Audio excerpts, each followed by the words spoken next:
For example, say John Terry had scored that penalty in Moscow in 2008. Chelsea would have been European champions and Avram Grant would have the biggest medal in continental club football to his name.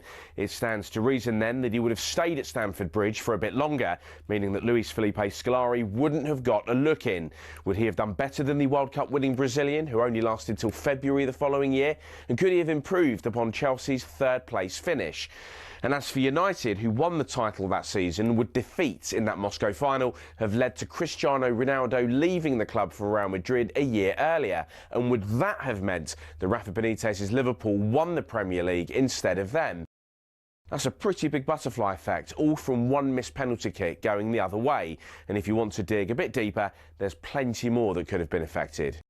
What if Anthony Knockaert had scored his penalty against Watford? We'd have been denied the Troy Deeney moment, sure, but might Leicester have gone on to win promotion to the Premier League earlier than scheduled? And would that have meant that Claudio Ranieri would never make it to the King Power? Would Arsenal or Tottenham, therefore, have been champions in 2016? The most significant sliding doors moment perhaps ever, though, was Paul Gascoigne, Wembley, June 1996. What if this had gone in?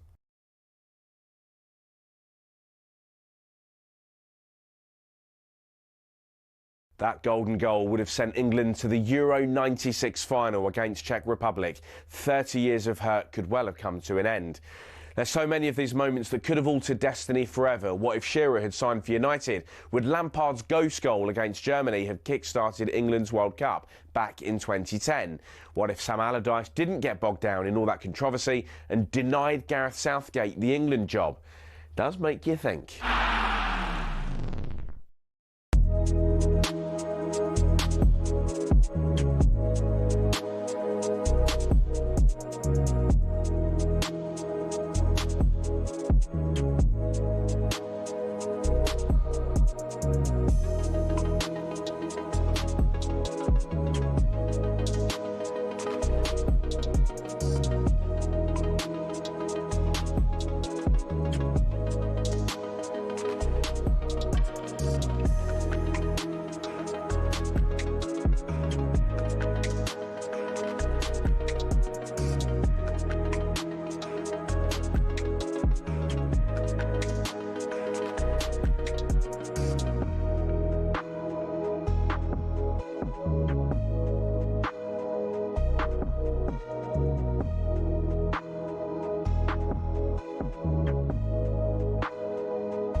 Good morning, just going to 4 minutes past 6 o'clock, Friday, May the 1st. This is talkSPORT Breakfast with Arnold Clark. Buy a used car and get a free 2-year service plan. Plus, get an extra £500 on your part exchange. Shop the upgrade event today. I'm Jeff Stelling with you through until 10 o'clock. And joining me for the next 4 hours is this man. We're only here to make you. We're only here to make you go.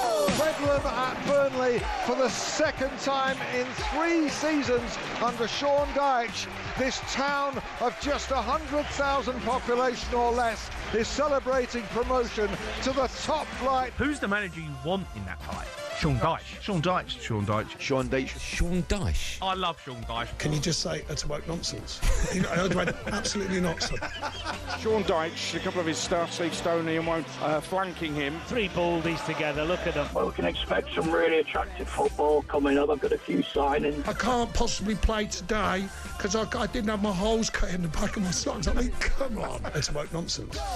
Gotta make it a time. Hey, Sean, morning, how you doing? Morning, thanks for the intro. Oh, no like the bit there. Part of it said he plays very attractive football. I don't know who said that. It weren't me. We had to search pretty hard for it. Cheers, Jeff. What would you normally be doing at 6:05 in the morning then? Well, I've got to be honest, I used to call it the graveyard shift when I was on the M6 all the time, going up and down. I've been up this early for a while, did that horrible thing which people out there will empathise with when you wake up at like 3:30 and you can't get back to sleep and you're like, oh. But I used to do a lot of miles on the, the A50 and the M6. I was doing that for a long time. But you brought it up. They said, we haven't seen each other for a long time now. We haven't. We went for a stroll out of Burnley. You did some marvellous work for many years for charity, walking across, I think it was Hebden Bridge. I did a leg of it. I did 10 miles with you. Yeah. And that was a hilly one, that went around Burnley. You didn't tell me. I think we were going from Burnley. I think it was to Huddersfield. Yeah, we went from the ground. We met at the ground. Yeah, we met at the ground. Yeah, that's it. And I just didn't realise it was like climbing up Everest. It was just... it was lively. That you did amazing, mate. Some of the work you did is incredible. Well, no, it's great that people like you supported. That was the big thing about, linking prostate cancer with football, because obviously it's still male-dominated. Yeah. Nowhere near as much as it used to be, thankfully, but still male-dominated. So football clubs up and down the country were phenomenally supportive, including Burnley and yourself. Yeah, Barry Kilby still does a lot for that. Does he? Yeah, he does a lot for that up in the Burnley area. Yeah. Now, look, all ears and eyes on the Midlands last night. Forest with a 1-0 lead for the second leg to Villa Park. Look, I think the phrase is finely balanced. Is it 1-0? Yeah. Is this nothing? Yeah, it was a tight one anyway, wasn't it? And I'm sure you go on to the penalty in a minute. But it was a tight affair. I mean, I've made it clear on talkSPORT since I've been on here that, I've got nothing but good feelings towards Nottingham Forest. I hope they can do it. But yeah, it's a tight one going back to Villa Park. They didn't offer as much as I thought they would, actually, Villa on the night, albeit that we'll go on to the incident for the penalty, but probably should have come away with a clean sheet. But yeah, right in the balance going back to Villa Park. Yeah, I thought it was a difficult balancing act with Vitor Pereira, because, if you look at their fixtures that they've still got left in the Premier League, they're 5 points clear. They've got tough games. Yeah, tough games. Well, I think everyone last weekend when they won, I think everyone thought, they're all right, and then the other two win. And all of a sudden, you know what it's like, Jeff, all of a sudden they all look over their shoulder again and they think, oh, goodness me. And then they've got this big game coming against Villa, another one coming again, So it's not a done deal, that's for sure. So they will be looking over their shoulder. It makes it nervous times. So it's that balancing act for the team, wasn't it? I know they lost Ola Aina injured last night as well. So I don't know how serious that is. Hopefully he won't keep him out of the Chelsea game. I'll tell you, let's hear from the man who replaced you at Forest, Vitor Pereira, who was talking about his current squad when he spoke to TNT last night. Very tough team, but I think we compete with them eyes on eyes, like I like to see. Playing football, trying to score, they're trying to score, good game. We are enough time now recover a bit, preparing the game against Chelsea, but this is a special group of players. Yeah, and we'll talk more about Chris Wood, who you got a long association with. But from Forest's point of view, fantastic to have him back at this stage of the season, isn't it? Just when they need him most, if you like. But what a bonkers penalty that was to concede. I know. I mean, as a manager, that drives you mad. And I'm sure as the player, to be fair, he's a very good player. Not a usual thing to occur, but it's a nothing situation, really. And, whether he thought we don't want that going in the box, but I don't know. I mean, only he'll know. But yeah, crazy one, absolutely crazy one. And it's a giveaway, isn't it, for Forest? Because Woody's record suggests he's going to score. Yeah, and we talk, well, most weeks, but all week this week, about what is handball these days. Well, that is handball. There's no debate. I don't think there'll be many arguments from the manager. No arguments from either manager. What about Elliot Anderson's challenge, which was on Ollie Watkins? I mean, thankfully Ollie Watkins got up and carried on. Was that a red card? I think nowadays it probably is. I mean, in old money, I don't think it was. It'd just be the follow-through, and there wasn't as big a deal made of it, and VAR and all the rest. It's super slow-mos and all the technology. It does make it look worse. I don't think I like a lot of tackles. You don't see that much malice in them. I don't think you see the old days of people crunching each other anymore. Very rarely, I would suggest. So I don't think there's anything in it in that respect. But it is one could hurt him, and luckily he's not too badly hurt. And nowadays you do get sent off. Generally, you would get a red card. Yeah, I think. Yeah. I was surprised it wasn't a red card. Here's what the Villa boss Unai Emery made of it all. Fantastic, 10 to 10. He did a fantastic job. I appreciate a lot how he managed the match in 90 minutes. But and I didn't tell nothing. But I watched now the action or wow. Huge. He could break his ankle. He could break his ankle. Wow, VAR, where are you? Please. It's a huge responsibility. We are here, professional. You are professional, but you are doing a very bad work because it was so clear for everybody. Yeah, I mean, he sort of has a point, doesn't he? Because we talk about VAR getting involved too often. But where was the VAR when that was happening? Surely the very least that should have happened was that referees should have been told, come and have a look at it. Yeah, I mean, I think VAR's a funny one now, isn't it? Because I think all managers get where it's at. I certainly did from a business point of view. You're thrown from a professional point of view. I get that it's not good for fans. And then when you do want it to step in, it doesn't. And then some of the really obvious stuff, we go, it takes like 3 minutes, and we're all looking, going, how are you, you're sitting at home even looking through your screen, going, how is it taking this long?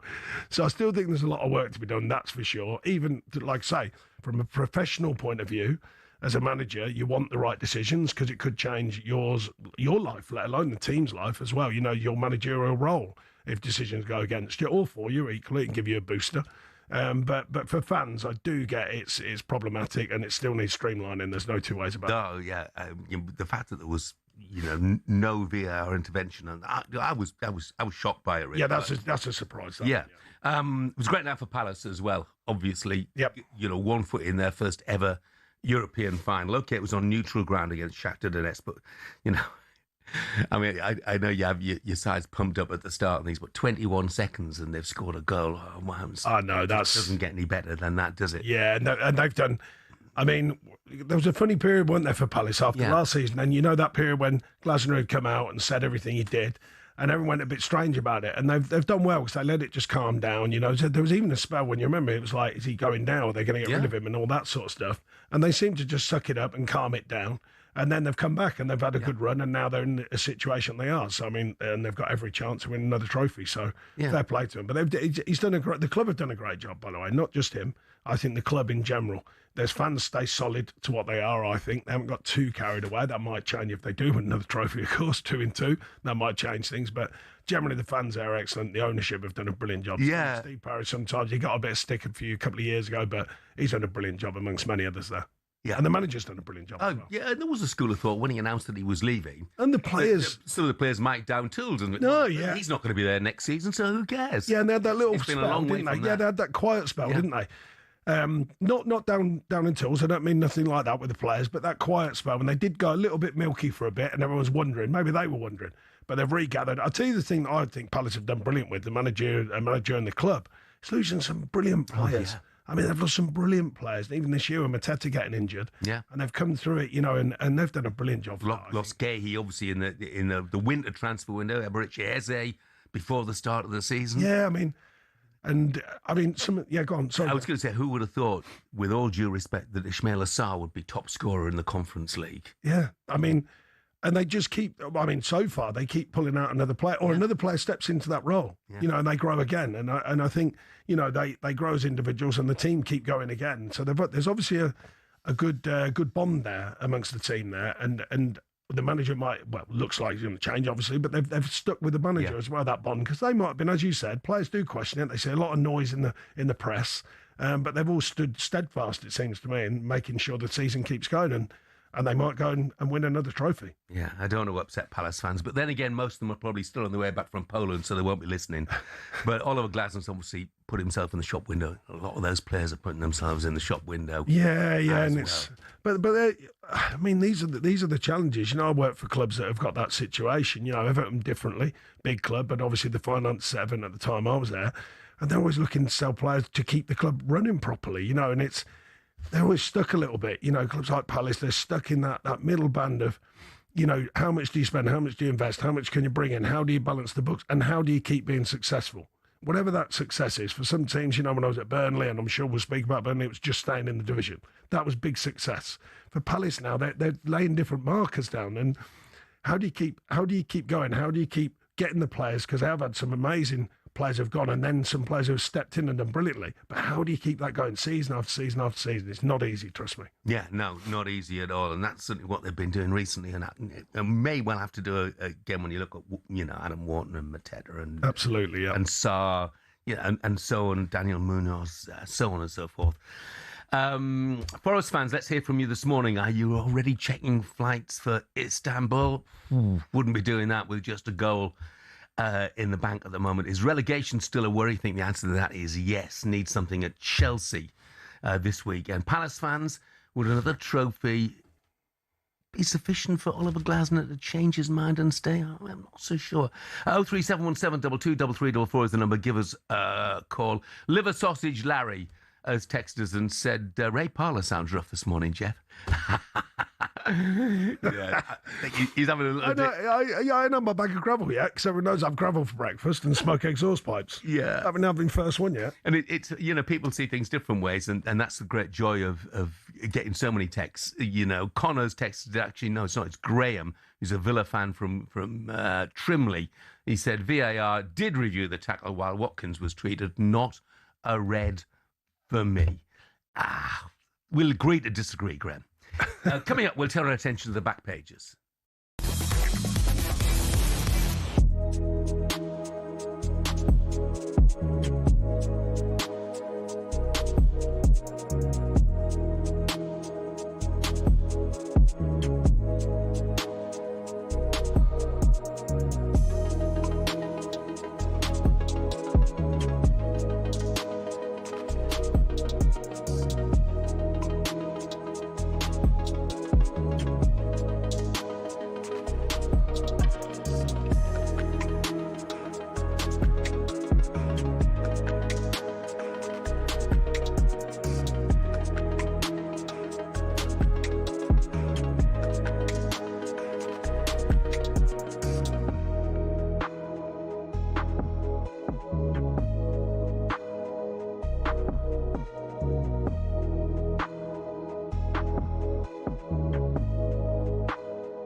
Whatever happened to the traditional cagey semi-final affair? The first leg of this semi-final, the highest scoring of any in Champions League history.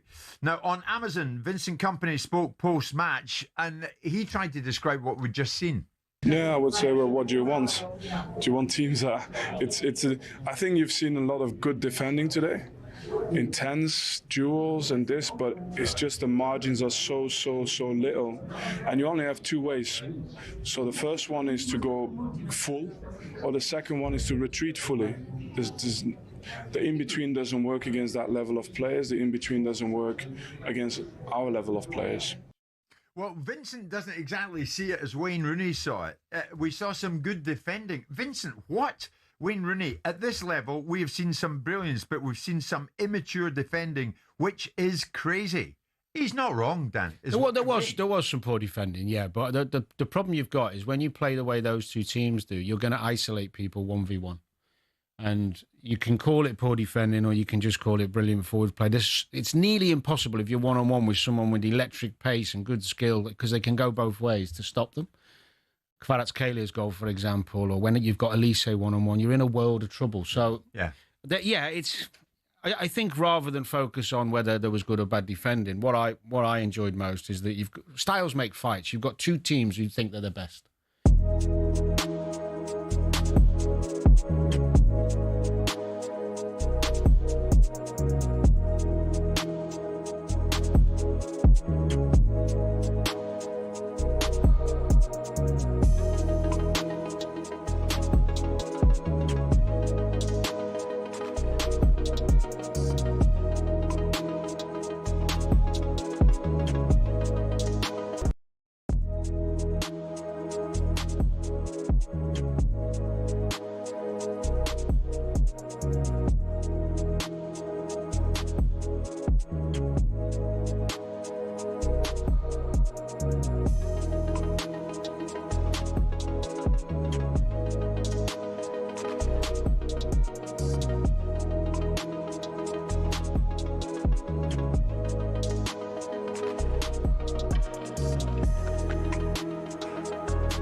Good morning to you. 6:21 Monday.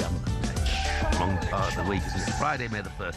I'm Jeff Stelling. Sean Dyche is with us this morning. Just a little bit of happy Mondays this morning. Because not only is Sean a big football fan, but he's also a big lover of music and a big lover of Happy Mondays. Would there be your favourite band? They're certainly up amongst them. I was at Rock City a couple of weeks ago watching them. Yeah. The farm run. No, Piercy wasn't there. I've been to a few with him. Took him to the Hives. That was the last one I went with Piercy, but we do try and hook up when we can and watch a gig. Yeah. He's a massive gig goer, as you know, and very, very knowledgeable. You got the same sort of musical tastes or not then? Similar. He's really the punk scene. He really heavy. is. Yeah. But he has crossed over a little bit. You know, he likes a bit of the stereophonics, and like I said, I took him to the Hives. You really enjoyed that. So he has crossed over a little bit, but he loves all the Stranglers and all the stiff fingers and all that from back in the day. So, yeah, first ever band I saw was with Piercy. He organised it, Spirit of Destiny at Rock City. Oh, right, that was the first ever band I saw. First ever band you saw? Yeah, and then Spirit of Destiny, Stiff Little Fingers of the Stranglers. They were the first, a big country, I think. They were the first 4 bands I saw, and they were all with Piercy. He organised it. Oh, wow. The gig bus, as he used to call it, the gig bus. First ever band I saw, well, it won't actually, it's well before your time. First ever band I saw, I'm going to get some blank looks here, was Jethro Tull. Jethro Tull, I know them. Yeah. Ian Anderson standing one-legged playing the flute. Now, which sounds bonkers, doesn't it? But they were a metal band, you know. So, but I saw them so many times. TB says, morning, Jeff, morning, Sean. It's Terry, actually, so I'd like to say a massive thank you to Sean for everything you did to help Everton. We would 100% gone down if you weren't our manager. Right man, right time, right place. And Chris, who's a Wolves fan in Lichfield, says, good morning, the Moan Ranger. That's me. People think I'm Moan. The Moan Ranger and Sean. Great addition to talkSPORT. Can you please ask Sean if he ever got asked for the Wolves job? We might ask him a bit later in the show. Thank you very much indeed, Chris, for that, who is a Wolves fan. But right now at 6:23, let's head to the back pages. Back page review on talkSPORT. Hey, Shaban, how you doing? Yeah, your legs recovered? Yes, just about. Hi, Sean. Nice to meet you. How you doing? You okay? Good, thanks. Yeah, getting there, Jeff. I'm all rested. I've had a few days in the sunshine. So that's a good way to recover from a marathon, just sit on your backside and do nothing. Yeah. Back pages for you. Lots of focus on last night's football, of course. Luca gives him a hand. Chris Wood's penalty fired. Nottingham Forest a step closer to Europa League final after a handball blunder by Luca Digne. That's back page of the Sun. The Times going for Wood gives Forest the upper hand. However, there is some conflicting stories going around the papers today with regards to Michael Carrick and Manchester United. So the Times, Paul Hurst, Tom Allnut and Peter Rutzler saying Michael Carrick has emerged as the favourite for the permanent Manchester United job after impressing the club's hierarchy during his time in charge on an interim basis. However, the Sun, they're going for Andoni is in the queue at Manchester United. Andoni Iraola is a possible rival to Michael Carrick as the next boss of Manchester United. Sean, could Carrick have done any more? No, I don't think he could. I mean, I get why some people are questioning, his depth of his background in management in terms, but I mean, he's got the players going, he's got them organised, he's simplified a lot of it, from when Amaron was there, and he's done very well. Andoni Iraola, I can never say That's it right. It, yeah. But I think he's done a brilliant job down at Bournemouth. I think he's done a fantastic job. He learned very quickly about the Premier League, changed his style, played more direct in a good way, by the way. It's a compliment. High energy, high sort of passing forwards and recognising how effective that could be. I think he did a brilliant job. So it's no wonder he's getting linked with good jobs. Jeff, I mean, would you be curious to see now Andoni Iraola at Manchester United? He's a brilliant manager. And look, it's all speculation. The only people who know are the Manchester United hierarchy, aren't they? For me, I would just say, if I'm Michael Carrick, he's got them in the Champions League. What more is he expected to do? We don't know. Managing Bournemouth is very different to managing Manchester United. Can Andoni Iraola do it? We don't know. Can Michael Carrick do it? Yes, because he's shown. Yeah. So for me, Carrick's got to be the front runner. I would be amazed if he doesn't get the job. Well, the reason this chat's going around, Jason Burt saying in the Telegraph pullout that United have been wary of a repeat of 2019 when Ole Gunnar Solskjaer was promoted from temporary to permanent manager amid the clamour for him to get the job. Again, that kind of similar tallying the job that they've done. Yeah, that's the point I was making. It's the depth of his experience, you know what I mean? No, of course he understands the club, Michael Carrick, that is, and Ollie as well. You know, but on the other hand, you could easily argue, how do you get that experience? Yeah. You've got to go through it. You've got to be in there doing it, and he is in there doing it. So he's certainly put himself in the frame without a shadow of a doubt. Interesting game this weekend against Liverpool. Who's this more important for, the teams or the managers? That's a good shout, yeah. Yeah. I think both. Well, yeah, I'd certainly say for Michael Carrick it's pretty important, you know. Yeah, I mean, absolutely. That might be the Liverpool stamp, icing on the big cake. rubber stamp on it, you know. Yeah. But, I mean, you look at it another way, if they lose against Liverpool, Liverpool will go back above them in the table. But look, who'd have expected Manchester United to be above Liverpool at this stage in this Premier League season? If you went back to the start of the season, virtually nobody. Casemiro has to stay. They have to U-turn that. He has to stay. I mean... Yeah, but there's one for you as a great talking point. That's why talkSPORT's so good, because it brings up things like that. It immediately clicks into my mind. 15 games ago, they were saying he's got to go. He shot it. I mean, he's had a strong season. Last season it was different, and everyone's seen his legs gone and that whole Jamie Carragher line. The football left him a long ago. But it's experience like that you need. I think he's been brilliant. Well, he can handle Man United, can't he? Clearly got a good relationship with Carrick as well. Yeah. Brilliant. Next time I'm back, guys, get the musical pipes warmed up. Because, No. Yeah. Oh, wow. No, we are not. We've had this discussion. It's fun Friday, Jeff. Come on. It may be fun Friday. You've just heard me called the Moan Ranger. There is no singing. One coming section, from these Jeff. You can tonsils. do it. There are absolutely none whatsoever. This is a Sean's no. warming up for it. This is a no singing zone. Oh no, for my singing. Singing will be heard 6:45. See you then. Yeah. Says I can sing into the mic well. So there you go. Simon in Bournemouth says, morning one, I thought Elliot Anderson would see red even though it was accidental.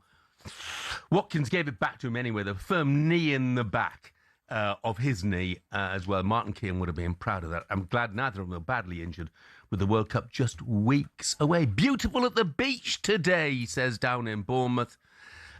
Just like with Mr. Dyche strolled past our beach hut a couple of years ago with his assistant in the morning before Bournemouth against Everton. Do you remember that? Yeah, that's right. Yeah, we often used to go out for a stroll. Yeah, because you're killing time in the morning when you're a manager. It drives you mad.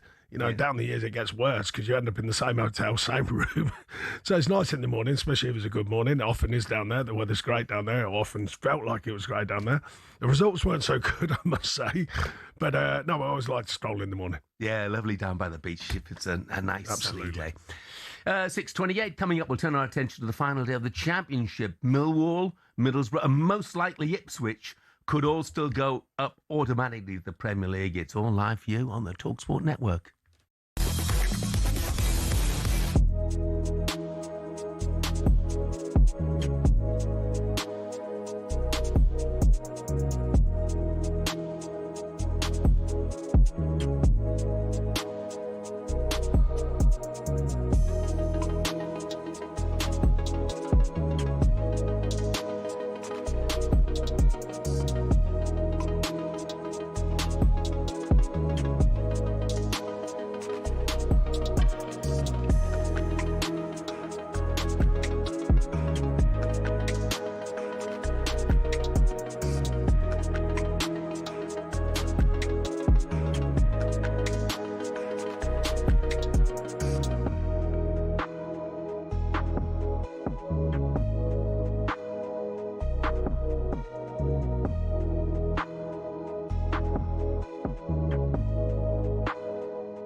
Lincoln City celebrated their title win this weekend. Decided this is the big moment to mock Spurs. What?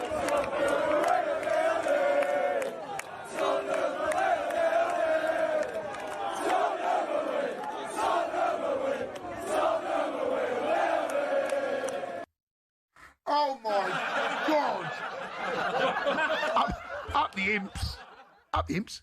Jay, Tottenham away, ole ole. That is shameless. I don't know where to go. Do you know that game now has been built up to something? Like Yeah, I know. Yeah, it's been a thing because of you.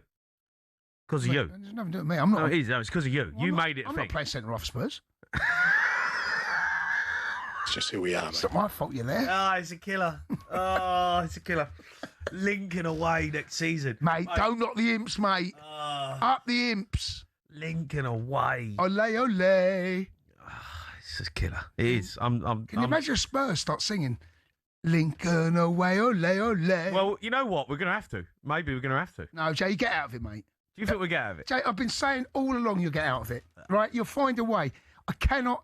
Look, it's a straight shootout between you and West Ham. Yeah. Up your hands. Straight shootout, mate. Oh, I just can't see it. Uh, I can't see it. No, it is a straight shootout between you. Yeah, it is. Yeah, but West Ham are decent. Mate, they've been decent. They've been all right. Look, you picked up your first victory, right? Roberto Di Sperzi. At what cost? Solanke and Jamie Simmons out. Well, season over. Patch them up, get them out. You got Berg. Sport is often filled with people trying to make a quick buck, often at fans' expenses. But sometimes someone on the fringes comes up with an exhibition idea that goes down a storm. Let me tell you about a couple of them. Mallorca, 2007. Rafa Nadal and Roger Federer compete in what was dubbed the Battle of the Surfaces, a unique idea that reportedly almost got cancelled at the last minute when worms got into the grass. An 11th hour turf delivery got the match on, and despite some dodgy bounces on the new green stuff, Rafa and Roger slugged out a 3-set epic. Tennis has a history of exhibitions too, with the Battle of the Sexes in 1973 captivating audiences worldwide as Billie Jean King took on the former world #1 men's player Bobby Riggs, who talked down the women's game. Billie Jean King won. In motorsport, there was Monzanapolis in the 50s when American Indy cars went up against European F1 cars. But perhaps the best exhibitions have been the charity ones. In 1998, legends like Mike Atherton, Sachin Tendulkar and Glenn McGrath turned out at Lord's for a one-dayer in memory of Princess Diana. And since 2006, we've had Soccer Aid, which has raised an incredible amount of money.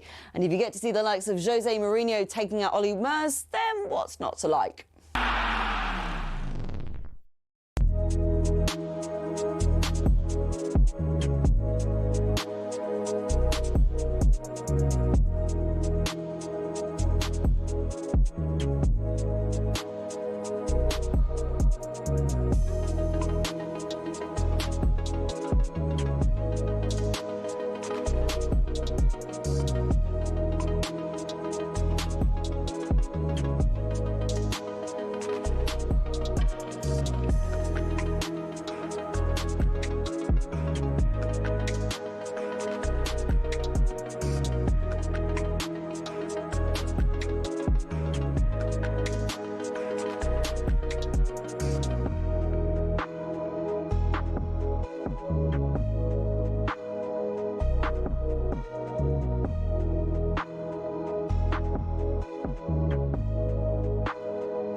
Good morning to you. This is talkSPORT Breakfast with Arnold Clark. It's the perfect time to upgrade your car. Get 2 years free servicing when you buy a used car in the upgrade event. Check it out online. I'm Jeff Stelling. Sean Dyche is with me in the studio through until 10 o'clock this morning. Jill's texted said, "Morning, Jeff. Sean, great to have you on talkSPORT. Now, come on, Sweep." That's me. "It's Fun Friday. Let's show the listeners how fun you can be." Oh, I will show them how fun I can be, Jill. Believe you me. Just ask Mrs. Stelling, okay? No fun at all is the answer, and I will not be singing. Okay, now Diego Simeone. You wouldn't ask Diego Simeone to sing, wouldn't you? You wouldn't dare ask him to sing. Was once again at the centre of things on Wednesday night as his side benefited from a couple of controversial VAR calls in their draw with Arsenal. Simeone's come under a fair bit of criticism for his antics on the touchline, with some suggesting his behaviour had a strong influence on the officiating. Ali McCoy had this to say on the situation yesterday morning. Here's what he thought. I just think he's classless. I really do. And I know a lot of people say, "Oh, it's great to watch this and watch that." I just think the lack of respect and the lack of class coming last night from him was really evident. And by the way, you'll never convince me, and I said it on air last night, boys, if that penalty is near the box, it stays a penalty. I mean, the referee, whether we like it or not, it's human nature. He was influenced, certainly, Simeone was doing everything he could to influence him. Only he knows whether he did influence him. But I tell you what, the atmosphere in that stadium last night would certainly have influenced anybody, and it's just it's human nature. But I'll stand by it. If that penalty's near the box, it stays a penalty. So Coisty calls him classless. What do you make of Diego? He's not listening, Sean. No, it's harsh from Super Rally, that one, but yeah, a bit harsh. I mean, look, he's been doing that for years, though. Yeah, his antics been like his antics been like that for years. He's a godlike figure at Atletico. We all know that. I think I'm right in saying or he certainly was the highest paid manager in the world. So he's obviously got a bit. They obviously, love what he does there. He's been doing it for years. I don't really see the big furore around it, because he's been up and down the touchlines doing all sorts of mad stuff, you know what I mean? But one thing, he's certainly not lost his fire, that's for sure. And he's, you can't win, Jeff, because I was always stood still. I didn't bother with all that run up and down the line. But, and you get told off for going out your technical area. But now when you're watching it, all the managers, or a lot of the managers who are that way inclined, I think they say passionate nowadays. Yeah, passionate. That's the word. Exactly. Yeah, of course, I'm not allowed to be, but they're up and down and inside and outside the technical areas. But I get his point. It was a bit extreme, I would suggest. Yeah. Who's the most animated manager that you've managed? Oh goodness. See, I wasn't that way inclined, but Arteta, he likes it, doesn't he? He's always outside the box, not in the same way as Simeone. I get that. Klopp was always animated. I mean, there's so many. And Mourinho, of course, back in the day, running down the line and all that sort of business. Yeah. We saw it with Thomas Tuchel, didn't we, as well? Chelsea. I mean, it's when the fans sort of love it, but trust me, the opposing manager doesn't. Yeah, he gets under your skin. There's no two ways about it. It's interesting, Coisty, is talking about the crowd influencing the officials. Well, that's always been the case. That's the whole point. You want your stadium to be at fever pitch to put the referee under pressure. That's always been the case. Well, to be fair, the opposite side, I mean, that's the way it goes, isn't it? Atletico home, you're going to use everything you can. I mean, let's face it, managers, players, everyone uses everything they can. So whether it's right or wrong is not irrelevant, by the way, but it's kind of in a way, because everyone's going to do what they can do. If they weren't, why is there so many people diving and feigning injury in football? They're all doing what they want to do to try and win. So if you're going to sort of look at the manager, you've got to look at the players, their actions and everything as well. You can't just put on the manager. For me, you've got to open it up to the wider, bigger picture of football and say, right, what's going on the pitch, not just the manager off the pitch. But I do get his point. I mean, he's overly animated, I would suggest, Simeone. But I'm certainly not one to pick him with his record because he's done an incredible job in football. He's not going to change now. No, he's certainly not going to change. I don't think he's too bothered either, Jeff. I don't think he's going to flinch too much. No, I think he'll be all right. Now, huge weekend VFL action coming up, especially in the Championship, right throughout the divisions, to be brutally honest. Don't forget, it's all going to be brought to you live on the talkSPORT network. Here's talkSPORT's Ollie Klink to tell you all you need to know. The EFL season is coming to a dramatic close, and going into the final day, here's everything you need to know. Incredible drama from the EFL. Starting in the Championship, Coventry City are the champions, having already confirmed their title win just over a week ago. Second-tier champions! Whilst at the bottom, Oxford, Leicester and Sheffield Wednesday are officially relegated. Southampton are guaranteed a place in the playoffs, whilst the final spot is a three-way shootout. Wrexham are currently 6th by a single goal ahead of Hull City, with Derby County just a point behind them both. But the real drama surrounds the race for automatic promotion.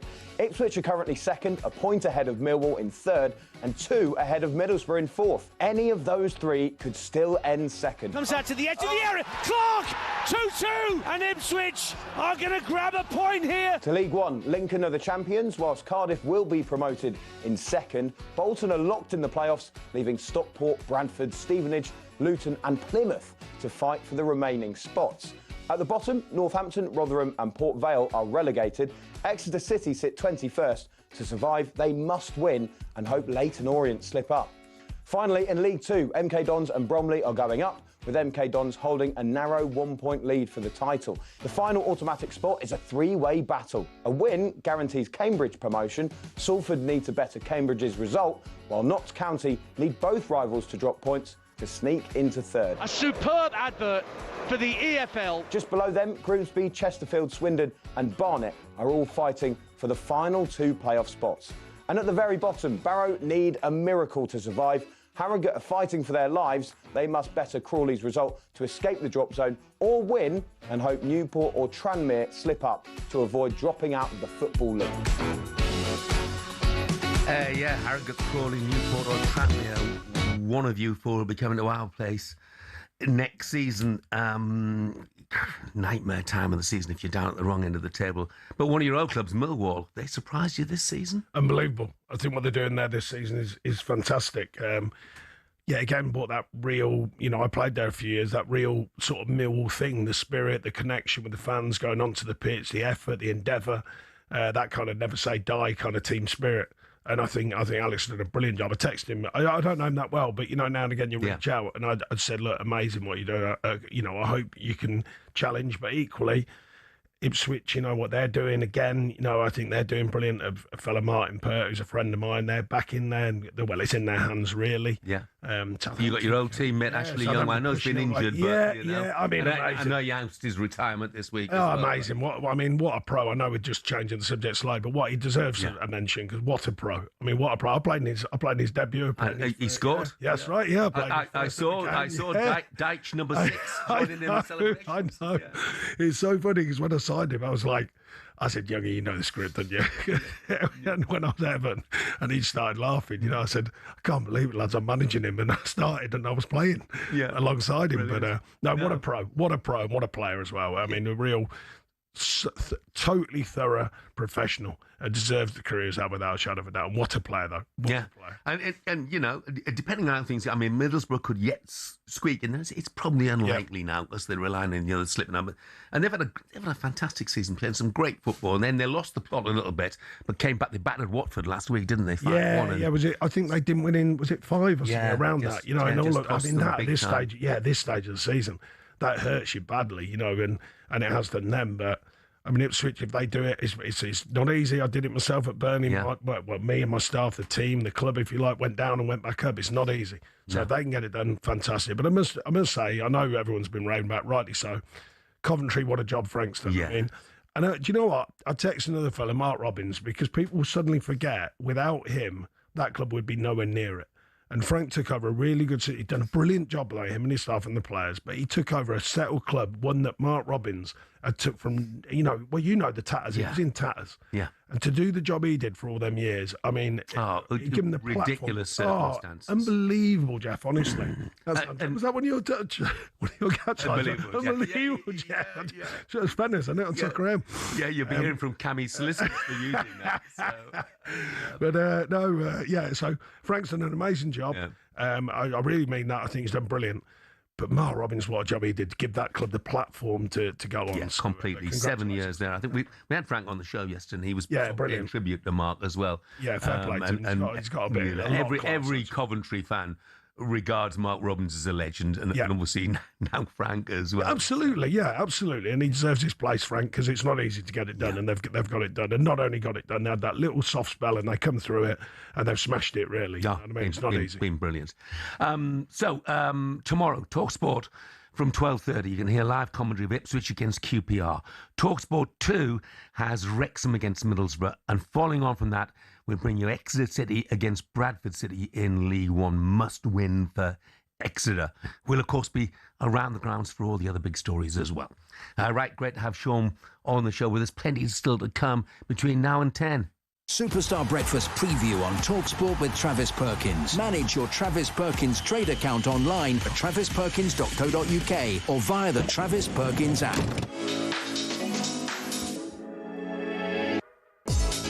We'll be having some fun, Siobhan and Sean will, with our weekly Friday feature of Finish the Lyric. where we'll be putting Sean's musical knowledge right to the test, and I'll be going for a coffee. Plus, we'll get Sean's insight into some of the players banging contention for a spot in that England World Cup squad.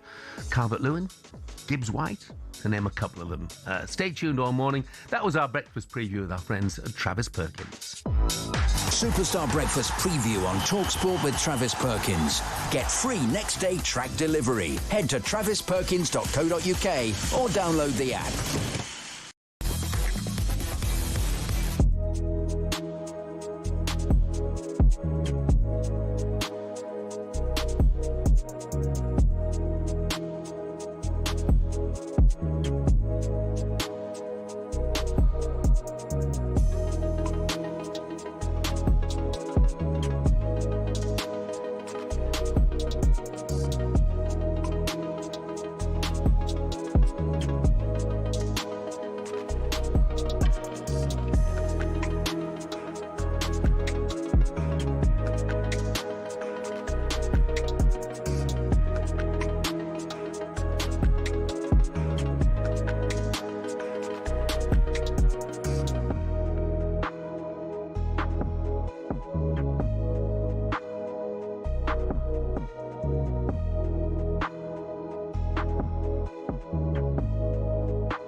Scott Parker has left his position as head coach of Burnley by mutual consent. The statement says, following confirmation of the club's relegation, Parker and the board held discussions and mutually agreed that his time at Turf Moor would conclude. And the club would like to thank Scott for what he has done, etc., etc. The thing is, we've still got a few games to go, and it would appear that Scott is going now. Which is rather strange, is it not? Why not wait out the rest of the season? What's the point? I mean, if the decision has been made, what's the point of hanging around? The die has been cast, the agenda has been set. Whether it's a combination of mutual or one person has jumped faster than the other one pushed, who knows? But if you've made a decision, there's no point sticking around. The club's been relegated. You might find a few people having a few choice words to say to the manager at the back end of the season because they're disappointed with the club's relegation. Why subject him to that? Why subject yourself to that? Because I think there is a little bit of disquiet about some of the performances from certain sections of the Burnley fans. If I read the room right, if I'm wrong, I'll be happy to be corrected. Okay. But Scott Parker can leave with no worse a job than, say, Vincent Kompany did. I am disappointed that I thought they would be more competitive insofar as I care about Burnley, but I thought that they would be more competitive because they came up in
Good morning, almost 10 to 7. Friday, May the 1st. Glorious day here in London. Hope it is where you are as well. This is talkSPORT Breakfast. I'm Jeff Stelling. Sean Dyche is with us this morning, right through till 10. Headlines this morning. Unai Emery has branded VAR so bad after Elliot Anderson escaped what he believes should have been a red card for a challenge on Ollie Watkins. The controversial non-call headlined a frustrating night for Villa, who conceded a penalty and trailed Forest 1-0 after the first leg of their Europa League semi-final. talkSPORT understands that Manchester United are interested in signing the West Ham left-back, El Hadji Malik Diouf, this summer. And Crystal Palace took a giant leap towards the Conference League final. Would be their first European final, of course, with a 3-1 win over Shakhtar Donetsk. After the game, Palace boss Oliver Glasner hailed his players' ruthless execution away from home. I'm very happy and very pleased with the performance. Could see how good Shakhtar is. The individual is so many quick players, and it was the plan where we said we don't want to give them space, because when we get exposed, it's so difficult to defend them. And this credit to the players, they stick to the plan, worked very hard, every single one in defense, so we didn't give them a lot. They were a big threat with their set plays. This is also where we conceded, but I think we were the same when we played forward. When we were in the attack, we were very threatening, and I was really impressed with the reaction the team showed after we conceded the equaliser from a set play. Well, it's a brilliant result for them, isn't it? Shakhtar have had a great competition, but it's a fantastic result for Palace. I mean, they were favourites to win the Conference League right from the get-go. Sure, that's not always an easy position to be in, especially when you're trying to balance your Premier League aspirations with it. Absolutely, and like I said, they went through that little period when it went a bit wobbly, but they keep coming through it. They keep winning games, but that's a massive result to go away. Away in any competition is difficult. But to go there and win so comfortably, it's a brilliant result, and they could finish another great season. Yeah, and to have back-to-back seasons as well, because the expectation changes after last season, and then to deliver again, and as we said, lose some key players. They've done brilliant, and I hope they go and do it. And I know you will get it for their fans, because when you were at Burnley, I remember you taking Burnley into Europe. It's so special for fans. Absolutely, yeah, and as well, like I say, especially after last season. You win the FA Cup, then you go into Europe, and then you well on the way to winning it. I mean, incredible times, I think, at Palace, and like I said, apart from that weird period after Glasner said what he said about going, then they've calmed it all down, carried on, got back to work, and they've done brilliant, I think. So yeah, wish them well. We do indeed. Brilliant result for them, taking a 3-1 lead back into the second leg. I think it's safe to say 1 foot in the final. Not over just yet, though. Right, Shaban's back with us. Hi again, Shaban. Come on, what vibe are we at now? We feeling the weekend, sunshine, bit of singing. You know what? When it's sunny in the weekend, I still don't sing. Sing at all? No. Right, okay, well, somebody who does love a little sing-along. Wait, I don't. What are you pointing at me for? Well, we've done our research, and it turns out he's a massive music fan. You love your kind of pop rock, I would say, in there as well. Which is a a bit of everything, really. I must make it clear, though, before anyone gets too excited, I'm not an aficionado. I just like gigs, actually. Fine, perfect, absolutely fine. You're going on Chris Evans at 8:20 today. I am. I believe you're a big Chris Evans fan. I am. Ginger brother from another brother. Well, Chris Evans is looking forward to having you at 8:20 today while Jeff does the odds. But Chrissy loves his music, he loves that energy, he loves a bit of singing, so we thought we'd warm you up for that. And hopefully, what's your Moan, what's it called? The Moan Ranger. Moan Ranger will join in as well. Don't forget TFI, Friday's back with Chris Evans tonight from 11 o'clock on Channel 4. Super Ali McCoist is going to be his guest on that. Now, usually we play Beat the Intro, and we talk about Virgin on a Friday, but today we're going to do Finish the Lyric. All right. It's fun, Jeff. You can read the words. You can just try for us, please. No. I feel under pressure. I didn't know we were getting quizzed on here. Guys, come on, it's a bit of fun, okay? Sean, we're going to start with you. You need to finish the lyric. If you want to give it a little bit of oomph. It's improbable. Okay, let's give it a go. Song number 1 for Sean Dyche.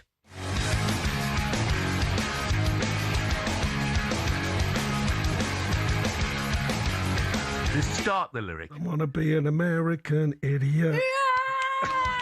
That's the best I can do. That's the best I've got this morning. Come on. There we go. Nice and simple. Sean Dyche. It's at 1-0. Oh, it's a competition. It is. It's a competition. You get an extra point for a know bit that, Jeff. Where have you sprung this from? I don't know who sprung this on. God, you know. I'm getting a little swelled. I'm suddenly got nervy. I used to be a sports presenter, Sean. I know. I used to be a football manager, I think. Yeah. Where did we both go wrong? Don't take yourselves too seriously. I'm losing track. It's just a bit of music. I certainly don't do that. Right, Jeff Stelling, your first song. Go for it. You thought you found a friend to take you out of this place, someone you can lend a hand. I have no clue. No, Come on! No, I've got no clue. Yeah, of course that, yeah. But I still couldn't tell you what the next line is. Mighty U2, come on. Yes, you too, but I couldn't tell you what the next line is. All right. Sean, number 2.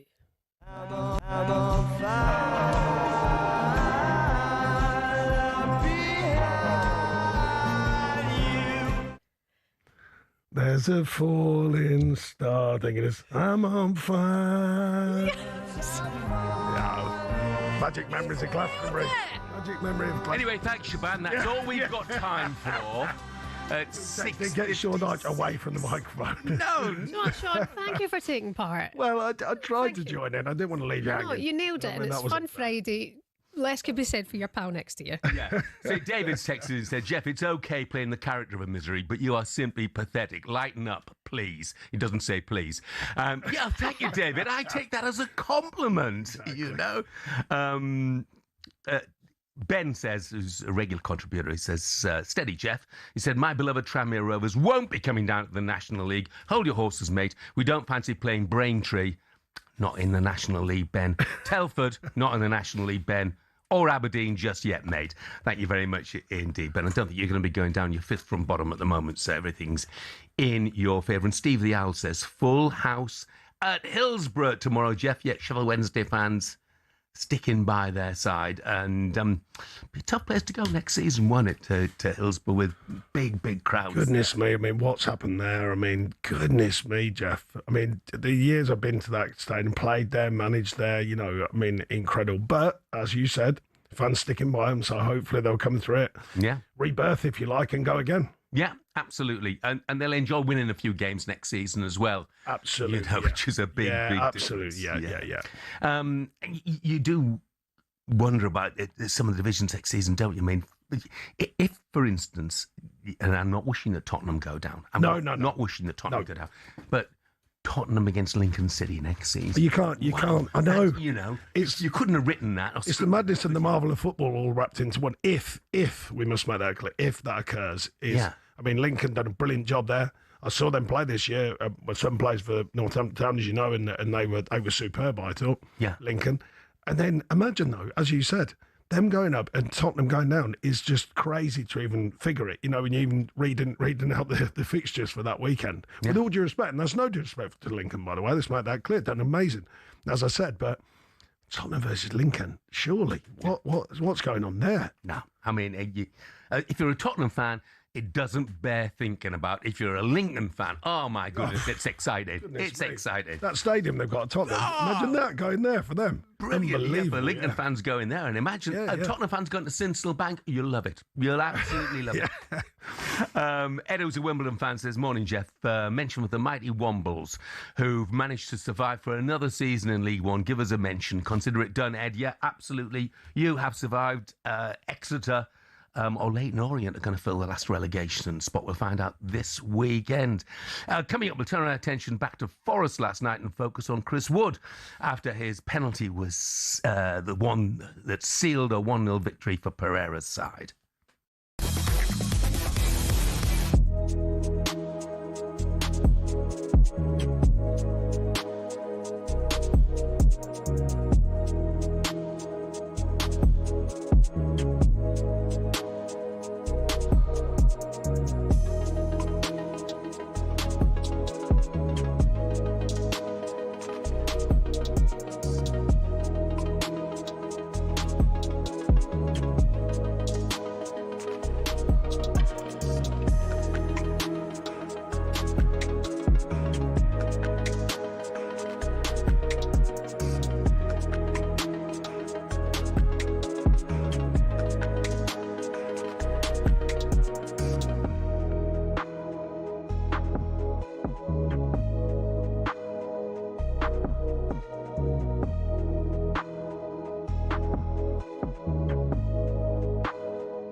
Frank, I want to move on to a player that you give his debut for Chelsea, Reece James. How important is he for Chelsea and also for the World Cup in the summer? Yeah, Reece, what an incredible player, an incredible lad. I've been really pleased with how he's taken to the captaincy there as well, because I think from afar, I feel like I've seen him grow into that position, because it was always quite a quiet lad, Reece. kept his thoughts to himself. But when you did speak to him, he was very articulate. But the quality level, Gabby, I mean, when I first went to Chelsea, I had a good understanding of the academy because of the lads that were working with me. But to see his talent levels, I mean, I've never seen someone who gets a 70-yard cross-fielder and just brings it down in his chest and then can do whatever he wants to the ball. It's a really incredible technique. But his whole game that he's got now, pace and power and the quality levels. So, yeah, massively important for Chelsea. You see that when he's not playing. He's managed to play more regularly this season, which has been great, but obviously out recently. And, yeah, without picking Thomas's squad for him or his team, I think Reece James is one of the best right backs in the world, without a doubt. And want to see him fit and playing again because he's a special player. So how do you rate our chances at the World Cup, Frank? Well, I think we've got a good chance, but there's a lot of other good teams in it. This is the age-old question I get about why we didn't win World Cups as a group from my generation. And part of the answer is because France, Spain, Germany were all really, really good too. And, so there are other teams. Thomas Tuchel's busy trying to bring glory back to England for the first time since '66. But how did he get here? Well, from the sleepy town of Krumbach via some giants of European football, here's his journey to Wembley. Sitting around 60 miles west of Munich, Krumbach's population is less than 14,000 people. But Tuchel's friends there remember a boy whose ambitions lay far beyond the Bavarian community. His will to win was evident early. Tuchel often captained his youth football teams, and his school side lifted the national German football trophy in 1987. The Sport took the young defender on a whistle-stop tour of South Germany, from Augsburg to Stuttgart and then Ulm. A knee injury ended his playing career at the age of 25, though. Tuchel accepted his first coaching role in the Stuttgart youth setup in 2000, hired by none other than Ralf Rangnick. Under Tuchel's stewardship, the club's under-19s won their league title in 2005. But Stuttgart chose not to renew his contract, feeling Tuchel had an abrasive personality. He went on to manage Augsburg's second team before spending 5 years at the helm at Mainz. He then followed in Jurgen Klopp's footsteps and moved from Mainz to Dortmund. Here, Tuchel secured his first major silverware, the German Cup, in 2017. 8 more major trophies came next for Tuchel in just 5 glorious seasons. He won 2 Ligue 1 titles and a pair of domestic cups as PSG boss. At Chelsea, he famously lifted the Champions League as well as a Super Cup and a Club World Cup, and he also bagged a Bundesliga at Bayern Munich. And then, 4 months after leaving Bayern, Tuchel was unveiled as England's new manager. I always wanted to come back to England. That was my big goal. I have the best memories of the country, of the league and of the players. The attitude towards the game, the attitudes from the supporters. Well, here's hoping Tuchel can finally drag England over the line at a major tournament.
Good morning, this is talkSPORT Breakfast with Arnold Clark. Shop the upgrade event today, get an extra £500 when you part exchange your car. Don't miss your chance to boost your valuation. I'm Jeff Stelling Sean Dyche is with us right through until 10 o'clock this morning. On the way, we'll be joined by former Manchester United goalkeeper, two-time Premier League winner Ben Foster, and our Mikel Arteta's comments in the media around training ground antics, the workings of a genius, or just plain cringy. We'll be getting Sean Dyche's take on that very shortly indeed. Now, here's an interesting text. Comes from Clive, a Leeds fan. You seen the stuff about in the World Cup players could be sent off, Sean, for putting their hand over their mouth? Yeah, I saw the news. I was catching some of the news yesterday about that and saying how it should be banned and all this sort of stuff. Yeah, they said it could be. What they're meant to do, because you know what happens. We all know what happens. People lift the words and start putting it everywhere. Yeah, they do. But there's Clive says, let me just get it up here. Clive says, my local team has tried to implement the new hand in front of mouth rule. He said 5 players were sent off. Said 3 for yawning and 2 for having coughing fits. I don't think it's going to work in the World Cup. Brilliant, thank you very much. It's a bizarre one, that one. Yeah, it really is. Morning, Jeff, Sean and team. Shout out for 2 Step 6 clubs in readiness for tomorrow.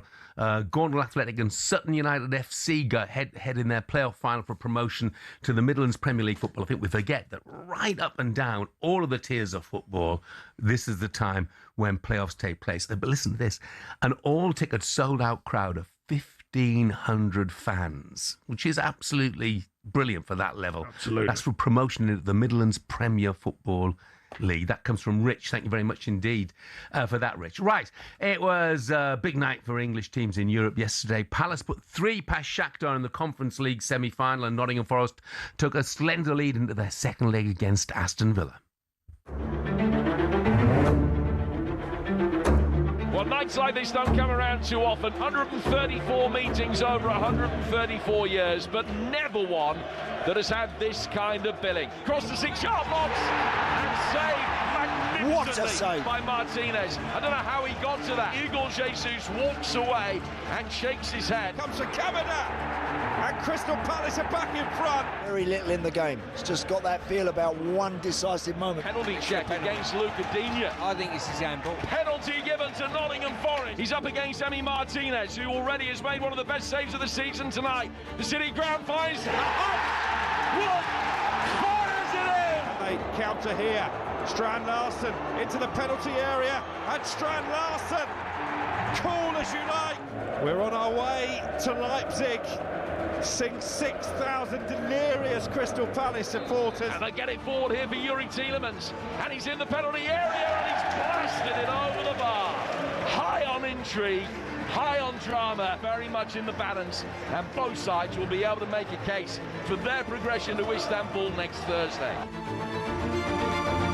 Yeah, it's advantage, but narrow advantage. Nottingham Forest. How good was it to see Chris Wood getting that penalty and burying it the way he did? Yeah, I mean, what's he like as a bloke? Yeah, he was terrific for me. I mean, I signed him at Burnley, going back to them before we speed up to Forest, but he was excellent. You know, and at the time there's a lot of debate because for us that was a big fee at the time, it was 15 million, right just before the deadline from Leeds, and you know, everyone's questioning, you know, can he do this, can he do that? And I just had this feeling, I thought he can score goals, that's what he can do. You know, if his all-round game is in a quiet one, he finds a goal.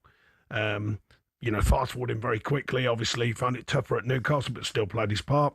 Went to Forest, had a tough start there. I mean, a really tough start. People were questioning him, he can't do this, he can't do that. And then they changed the style, and Nuno, when he was there, played a lot more direct, a lot more... Woody needs the ball getting forward quickly. He needs crosses coming in quickly. And then, you know, we went in there and it was a big thing. You know, we were at the time told 3 weeks and he'd be fit, and obviously he wasn't. And it makes a huge difference to any team at any level of football when you've got a striker like him in your side, especially in the form he was in. And he looks like he's come back really strong, which is great for him and great for the club. Yeah, absolutely brilliant. We talked about Elliot Anderson and that potential red card challenge. I'm looking forward to seeing the next England squad when he meets up again with Morgan Rogers. I don't know if you saw Anderson nutmegged him twice. Yeah, it's not on the night. It's going to be interesting. That was going to be a bit of stick flying. There's a bit of heat flying there, isn't there? He's a player, though, isn't he? Anderson, you can understand why he's linked with so many big clubs. Yeah, with all due respect. Yeah, to no, he is. He's a very good player. He's got a lot to learn still, but he's a very, very good player, and he's doing a good job for him. Yeah. Look, let's get a little bit more on this. We'll bring in a man who was at the game at the City Ground last night. He's later become the voice of the Nottingham Forest Instagram account. It's a very good morning to talkSPORT reporter, completely unbiased today. Max Scott. Morning, Max. Morning, boys. Good to speak to you. Yeah, you too, mate. So, did you feel that Forest just about shaded it? I thought it was a really tight game, a really close game. Two teams on the night that were really organised. But ultimately, yes, I think that the crowd played a massive factor.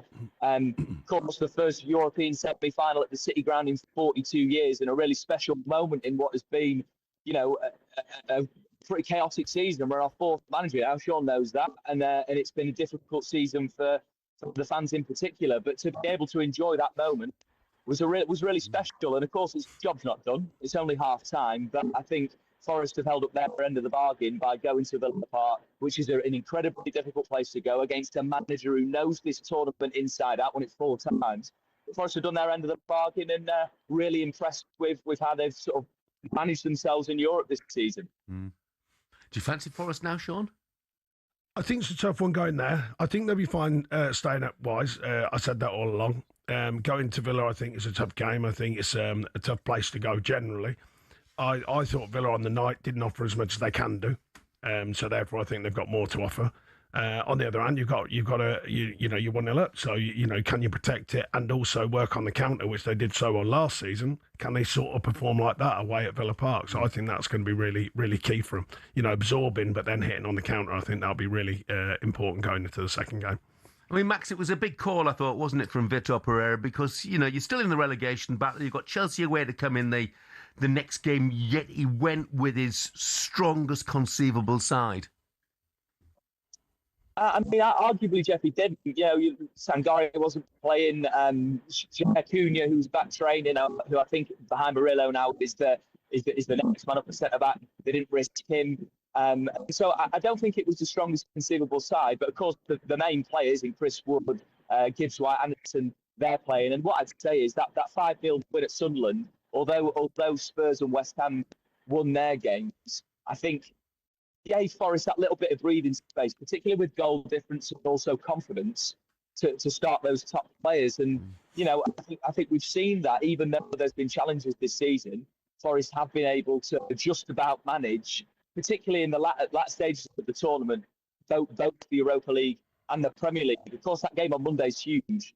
And I think that the club's stated ambition has been that the Premier League survival is the most important. But we're 2 games away from history. So I don't blame them for taking that risk. Yeah. Hey, be greedy, Max. You want them both. You want Premier League survival and to win a European trophy. Yeah, it's one of them. I mean, I said when I was in there, it's a strange thing how it's built this season, because I disagree slightly with saying it's been a tough season for the fans. The fans have had 30-odd years of tough seasons, and last season was amazing, but it was one season in all them seasons, so this could be another great season. They're not sure yet, so I don't think the fans have had it that tough, in my opinion, because it's still a great club and they're still going well generally. It wasn't going to be easy this season for the club anyway, to just have another great season back-to-back, I didn't think. And it's turned out to be a tough season, but that can happen. And yet they've still got a chance of winning a European trophy. Yeah. So yeah. I got the first win, Jeff, by the way, first European win since the old days. So I got the first one against Porto. I said I'd keep that one. I said the fans can have all the others. They can have Liverpool away and Tottenham home. They can have all them, but not that one. I'll keep that one. Porto, I'll keep that one. So enjoy the ride. That's the message, I think, Max. Absolutely. Yeah, it's a rocky ride, and it always is following Forest, it seems to be. But, I mean, having 4 managers in one season as a football fan, whose entire life, and from my perspective and a generation younger than me, watching the club and get out to League One, get outside the Premier League for 23 years, it is tough to see the chaos and to see the up and down and the managerial merry-go-round. That is tough for fans that pay their money and go watch every week. And when you know how low you can go, then the risk is difficult to experience as a fan. But Sean's absolutely right. This could turn out to still yet be an incredibly special season if they're to go and win the Europa League and stay in the Premier League. But for match-going fans that pay their money, it's not easy watching what we've seen this season. Let me tell you. Yeah, well, you'd have to pay, Max, so you're okay. Thanks, Max. Don't you worry, Jeff. I pay. Thanks very much indeed, Max. I'll tell you what, Jeff, there's one for you. They beat. He mentioned there against Sunderland, they beat them 5-0. Yeah. Had 10 efforts a goal and scored 5. Yeah. Against my last game with Wolves, which I got hammered for, we had 35 efforts a goal and scored none. So the second time it's ever happened in Premier League history. I mean, people will look at that Forest squad, and look at the quality in there and think, how are they in a relegation battle? Yeah, but it's not easy, Jeff. I mean, I when I went in there, I was trying to calm that down because they spend money and everyone now equates money spent. That's it. You're brilliant. Yeah. Look at Tottenham this year. Look at the chance they're having. They put some really good players in at Forest, but they said they're going to take time to develop. A lot of noise about the centre half, Jarcuna. I think he's a player. But he's taken time. We had to bed him, we had to give him time to breathe and get used to it. Just come into the country in the summer and learn the language and everything. And that's the patience of football. It's changing. I didn't get that chance to, get to pre-season and bring some of the talent through. We showed signs of it, but you've got to now. It's instant. Everything has to be instant, and that's just the way football is. I'm not griping about Forest because I care for the club and we played our part and stabilised it somewhat. But I just think it's getting dangerously impatient football now. It does take time to develop these players into real footballers and real Premier League footballers. It's not an easy thing to be an absolutely bona fide Premier League footballer. It's not easy, and it takes time for some of these players. And Forest, back to the point, yes, they've got some talent, but moulding that talent into an effective machine year in, year out, that's the challenge that Forest have got. Absolutely. Well, look, they have the advantage going into the second leg of that semi-final against Villa, and they are 5 points clear of the relegation places, so it could all turn out very nicely indeed for all of those Forest fans. Canary Stew says, Jethro Tull, now you're talking. Thick as a brick tour, 1972, St Andrews Hall, Norwich. Others included, this will be a foreign language to some people in our gallery, by the way, Focus. Remember Hocus Pocus and Sylvia? Yeah, I think they've been touring the UK recently. And Lindisfarne, Meet Me on the Corner. Brilliant. Stu, thank you very much indeed for that. Coming up, Scott Parker left Burnley yesterday. We'll get the thoughts of Sean on that situation next.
It's not the first time that Jack's been caught up in off-field issues, if you can call this an off-field issue. Way back in March 2020, during the first COVID-19 lockdown, he was involved in an incident in Solihull, a car crash, 24 hours after urging fans to stay home on social media. He ended up pleading guilty to careless driving at the time. He was fined over £80,000. He was handed a 9-month driving ban after the incident. A year later, after a 7-0 win over Leeds, Pep Guardiola was said to be unhappy with the condition of both Foden and Grealish, turning up at a training session and not in the best of condition. After their treble win, we know that Jack Grealish was lionised by a certain section of the general public. He was on a bit of a drinking bender, but Pep seemed to be quite relaxed about it. If you fast forward to March 2025, he was spotted in Newcastle following an FA Cup win. He visited a social club in Washington near Newcastle on a Sunday. He was described as a total gentleman by locals. He posed for photographs, but then when he left the pub, he seemed somewhat unsteady on his feet. He looked a bit worse for wear. And Pep ultimately was asked about that and the sequence of events that led up to that. They know what they have to do. So day off is day off. It's no training. They are a private life. They will do whatever they want. I'm not going to control what they do in the private life. So I judge what I have to see on the pitch, the training sessions, in the performance.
Good morning, this is talkSPORT Breakfast. I'm Jeff Stelling. Sean Dyche is with me today. Friday, May the 1st, 7:21. Jimmy in Rothwell, you're a very naughty man. He said, just on Scott Parker, do you reckon he'll now be holding out for the Real Madrid job after Vincent Kompany relegated Burnley and then was rewarded with the Bayern job? Oh, naughty man. Obviously, the news broke yesterday morning, just as we were coming off the air, actually, that Scott Parker was parting company with Burnley. Are you surprised by that, Sean? I mean, he's got a record of bringing teams up. From Yeah, the absolutely. Absolutely. Three with three different clubs, I think. Yeah. So, I mean, look, the Burnley situation, it was me actually that called that out about Vincent Kompany. What about him as a person, by the way? Great fella, but about that idea of, how you spend all that money, bring this team up in a blaze of glory, which they did, and then go down and get the Bayern Munich job. So I think he's referencing that, to be fair. Going back to the point about Burnley is that they've done the same thing again and it hasn't worked again. So I don't know, it's not an easy task. I went through it myself, but, they get up and did a brilliant job last season without a shadow of a doubt. Remodel it by bringing a lot of younger players for a lot of money. I don't know what the exact, around 120, around. Yeah, it's well over 100 million anyway. Yeah. And then they've gone down again. And you go, well, it didn't work the last time. It hasn't worked this time. So surely you've got to look at the fundamentals of your recruitment strategy and what you're doing. Now, I understand everyone, Jeff, trust me, everyone in football wants to sign young, talented players, win, develop and sell them. Right? Everyone wants to do that. But it's clearly not that easy. Burnley have done it twice now and it hasn't worked. So it's not an easy model to follow. It doesn't mean it's impossible, but it's very, very difficult to sign young players who are all going to, be really good and develop into the Premier League and keep the club up, don't forget. Yeah. And then have a model where you sell them and you replace. If it was that easy, we'd all be doing it. And it isn't easy at all. Yeah, I mean, really tough. And from the fans' perspective, look, they finished with 100 points last season in the Championship. Yep, Had a fantastic season, didn't they?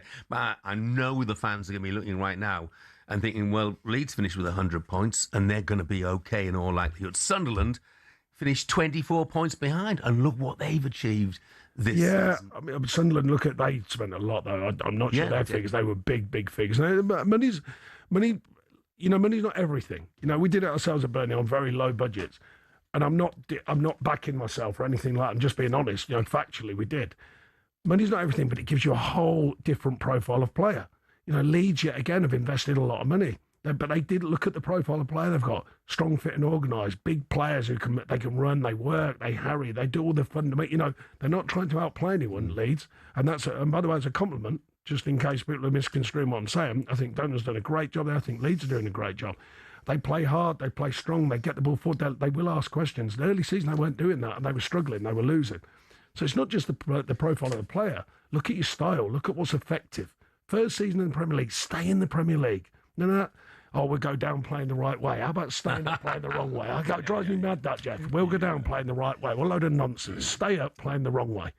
Right, I'm clearing my throat because Shaban's back with us. Don't worry, no more singing. No more singing. Oh, goodness. But today is a big day for you, Sean. Not only in talkSPORT Breakfast, and then you're meeting Chris Evans, but it's reported that you will join social media today. Yes. Dyche official. Have you got your Dyche name? official. Yeah, Dyche official. Yeah. So you've not posted anything yet? Well, there might be if you have a look. You have posted it might be out there. I don't know. It's on its way. So you've got a blue tick. You're all verified. I don't know about that. I don't know. I'm not savvy enough. My daughter was kind of sort of not agging me, but the last couple of years she said, "Dad, come on, get with the program. Everyone says you're a dinosaur. At least be on social media." I'm glad to hear that she's got you on socials. I mean, when players mention social media in the dressing room or when it comes up with a manager, does it instantly do your head in, or No, it's a funny one. I've been asked about this for many years, and I've always said the same thing. I made it clear. I've never been against social media, and I actually said a few years ago, I said one day I'll be on it. I'm not against it. I just think just choose wisely. You know, it's different at my age, my stage of my career. You know, I'm not doing it for any. Trust me, I'm not looking for likes and all that. You know, I'm not scrambling around looking for selfies and all that. Yeah. I don't think there's going to be much of that. But my daughter just said, "Look, you got something to offer, Dad. Put yourself out there a bit more." I like I was like, all right, okay. So I'm just scratching the surface, and it's like that clear. Jeff, you like a bit of X, don't you? Yeah, a little bit. I mean, I can give some advice to Sean. The best time to post. I mean, in my view, the only time to post is about 11 o'clock at night when you've had a skinful. Post then. Honestly, every night. You don't care what you're saying. You're going to throw like this, Jeff, without having a couple of scoops. But you don't care what you're saying then, you know? And for a couple of hours, it's a lot of fun. Of course, the next morning you regret it's something awful, but... Yeah, I don't think I'll be going too deeply into it. But anyway, my daughter, she was all over going, "Come on, Dad." So I'm doing a lot of media, as you know, including this fantastic channel here, talkSPORT. And so I just thought, you know, maybe I've got to get out of the doldrums and not be such a dinosaur. You're going to be those TikTok dances, I can tell. Yeah, all day. I can tell. You could do sing-alongs and all sorts. I'll be doing all sorts. I mean, people throw out some good conversations to have. This one's doing the trends this morning. Dave Allen, friend of the show, a.k.a. White Rhino, the boxer, he started a trend that's caught on. He's thrown this out there. Luke Littler and Mo Farah both have to do a half marathon, but stop every mile and have to complete a 5:01 leg of darts. Who wins? That's an interesting one. We know there's only one winner there, isn't there? Who? Luke, isn't it?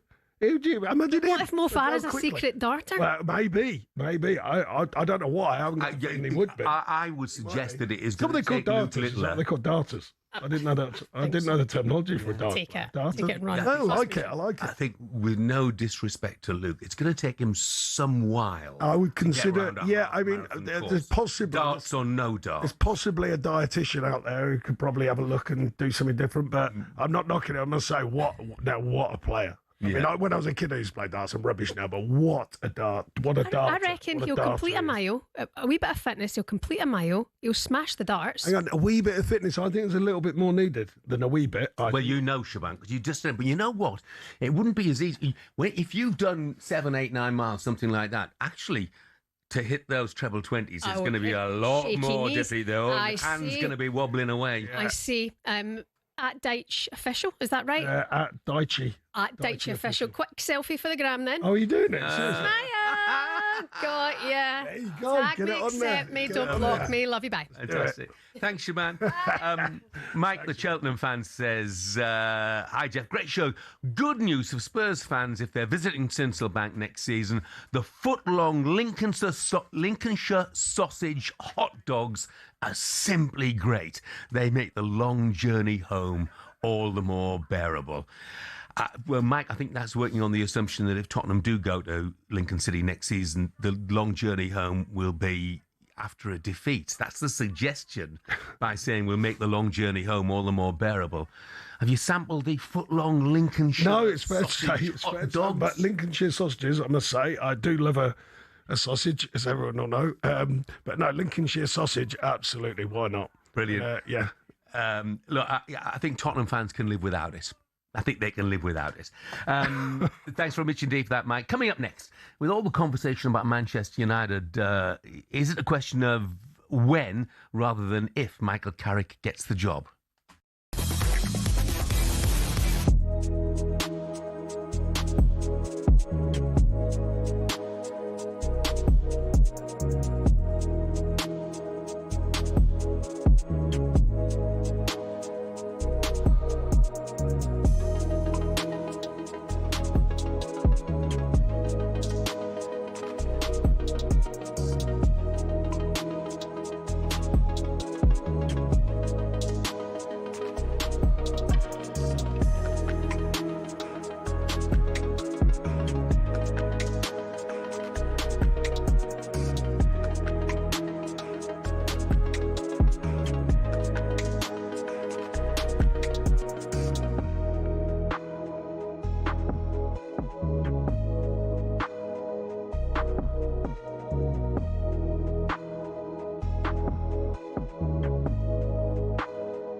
Arsenal legend Martin Keown had this to say about that penalty being disallowed. Let me guess.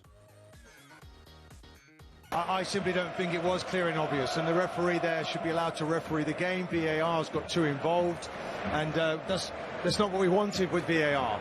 It's not part of the protocol, really, for me. Simeone, though, his actions to the sideline, and I mean the drama that he creates and the scenes around it. Referee, in the end, I felt buckled under the pressure, went to the screen and didn't stand by his decision. I don't even think he should have been made to go to the screen. See, what is Martin on about? Martin on what is he on about? That's why VAR is there. That's the reason VAR is in place. I don't think to overturn clear and obvious. It's not a penalty. It's not a penalty. Right, will never convince me it is. Let's go to Francis, who's Arsenal fan. All right, Francis? Right, Franny? Yes, good evening, Jamie and Jason. Yeah, I don't want to harp on the penalty. Look, ultimately we have to accept it. I think it was an incorrect decision, but we will accept it. What I do want to talk about, boys, is our so-called skipper, Martin Odegaard. I think he's been getting away with murder for the past 3, maybe 4 seasons. And even, lads, even before a single ball was kicked this season, our legend, Tony Adams, he came out. I'm sure you guys saw the quotes. He came out and he said, we can't win with Martin Odegaard leading the team. And it's no coincidence tonight, Mikel Arteta finally played Declan Rice in the middle as a 6, protecting our centre halves. Ever fancied having a beer in the stands while watching your team at the Emirates, or at Anfield, or at Stamford Bridge? Well, this season you actually can. Drinking alcohol in the stands at Premier League games may still be illegal, but the Women's Super League is doing something different, and here's how we got there. Back in the 1980s, football had a serious image problem. The sport was plagued by violence, pitch invasions and beer-fuelled chaos. Then, in 1985, Margaret Thatcher's government stepped in. They introduced the Sporting Events Control of Alcohol Act, banning alcohol in view of the pitch across England and Wales. Since then, many fans and clubs have called for the law to be relaxed. But despite attempts to change things over the years, authorities just haven't been convinced fans can be trusted. But in January 2025, something did change. The Women's Championship, now called the WSL2, launched a trial allowing fans to drink in the stands. The reasoning? Well, fans at women's matches tend to behave differently. Less aggression, more family-friendly vibes. As a result, select WSL and WSL2 stadiums are now allowing fans to drink alcohol in view of the pitch. It's been a landmark move showing growing trust in fans and recognising that women's football is building its own culture. So could the men's game be the next to leave the 1980s behind? Well, maybe, if fans can prove they can handle a pint without pitching it at someone. Yeah, don't hold your breath. Until then, it's Bovril all around. Cheers to that.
See, I would have known those words.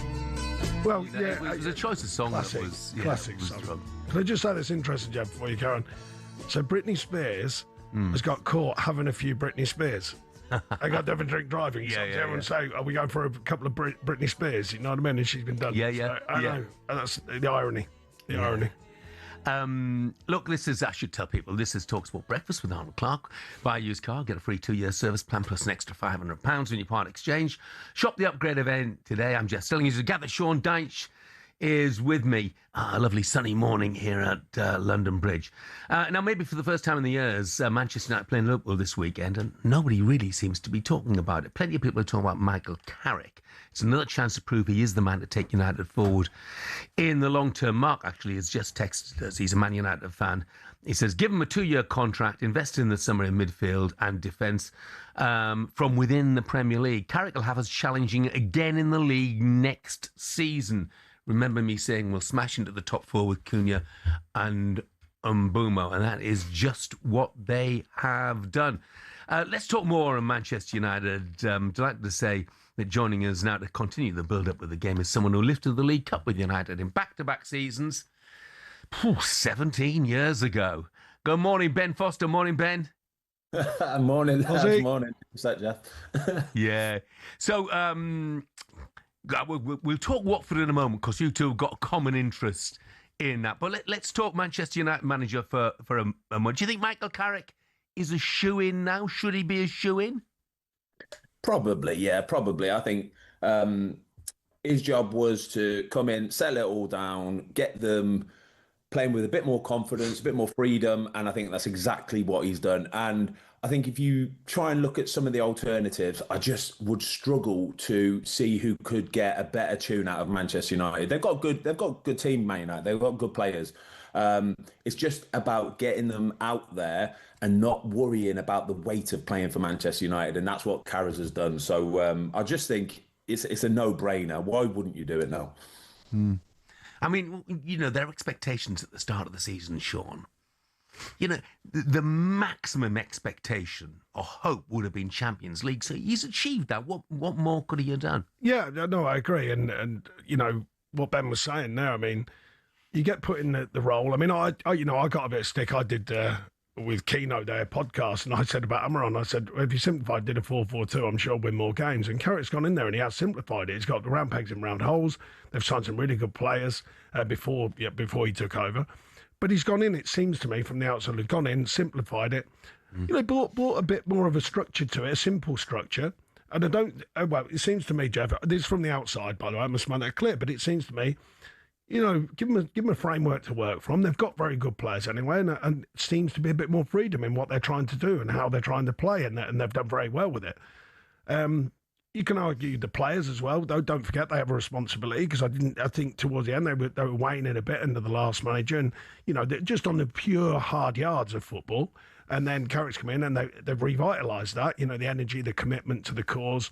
But they're having a great run, and they deserve it, what they're getting, because they have played well in a lot of the games, and certainly the games I've seen, I haven't seen them all, but they've played very well, and he is getting a tune out of the players that you need to, you know, the productive players.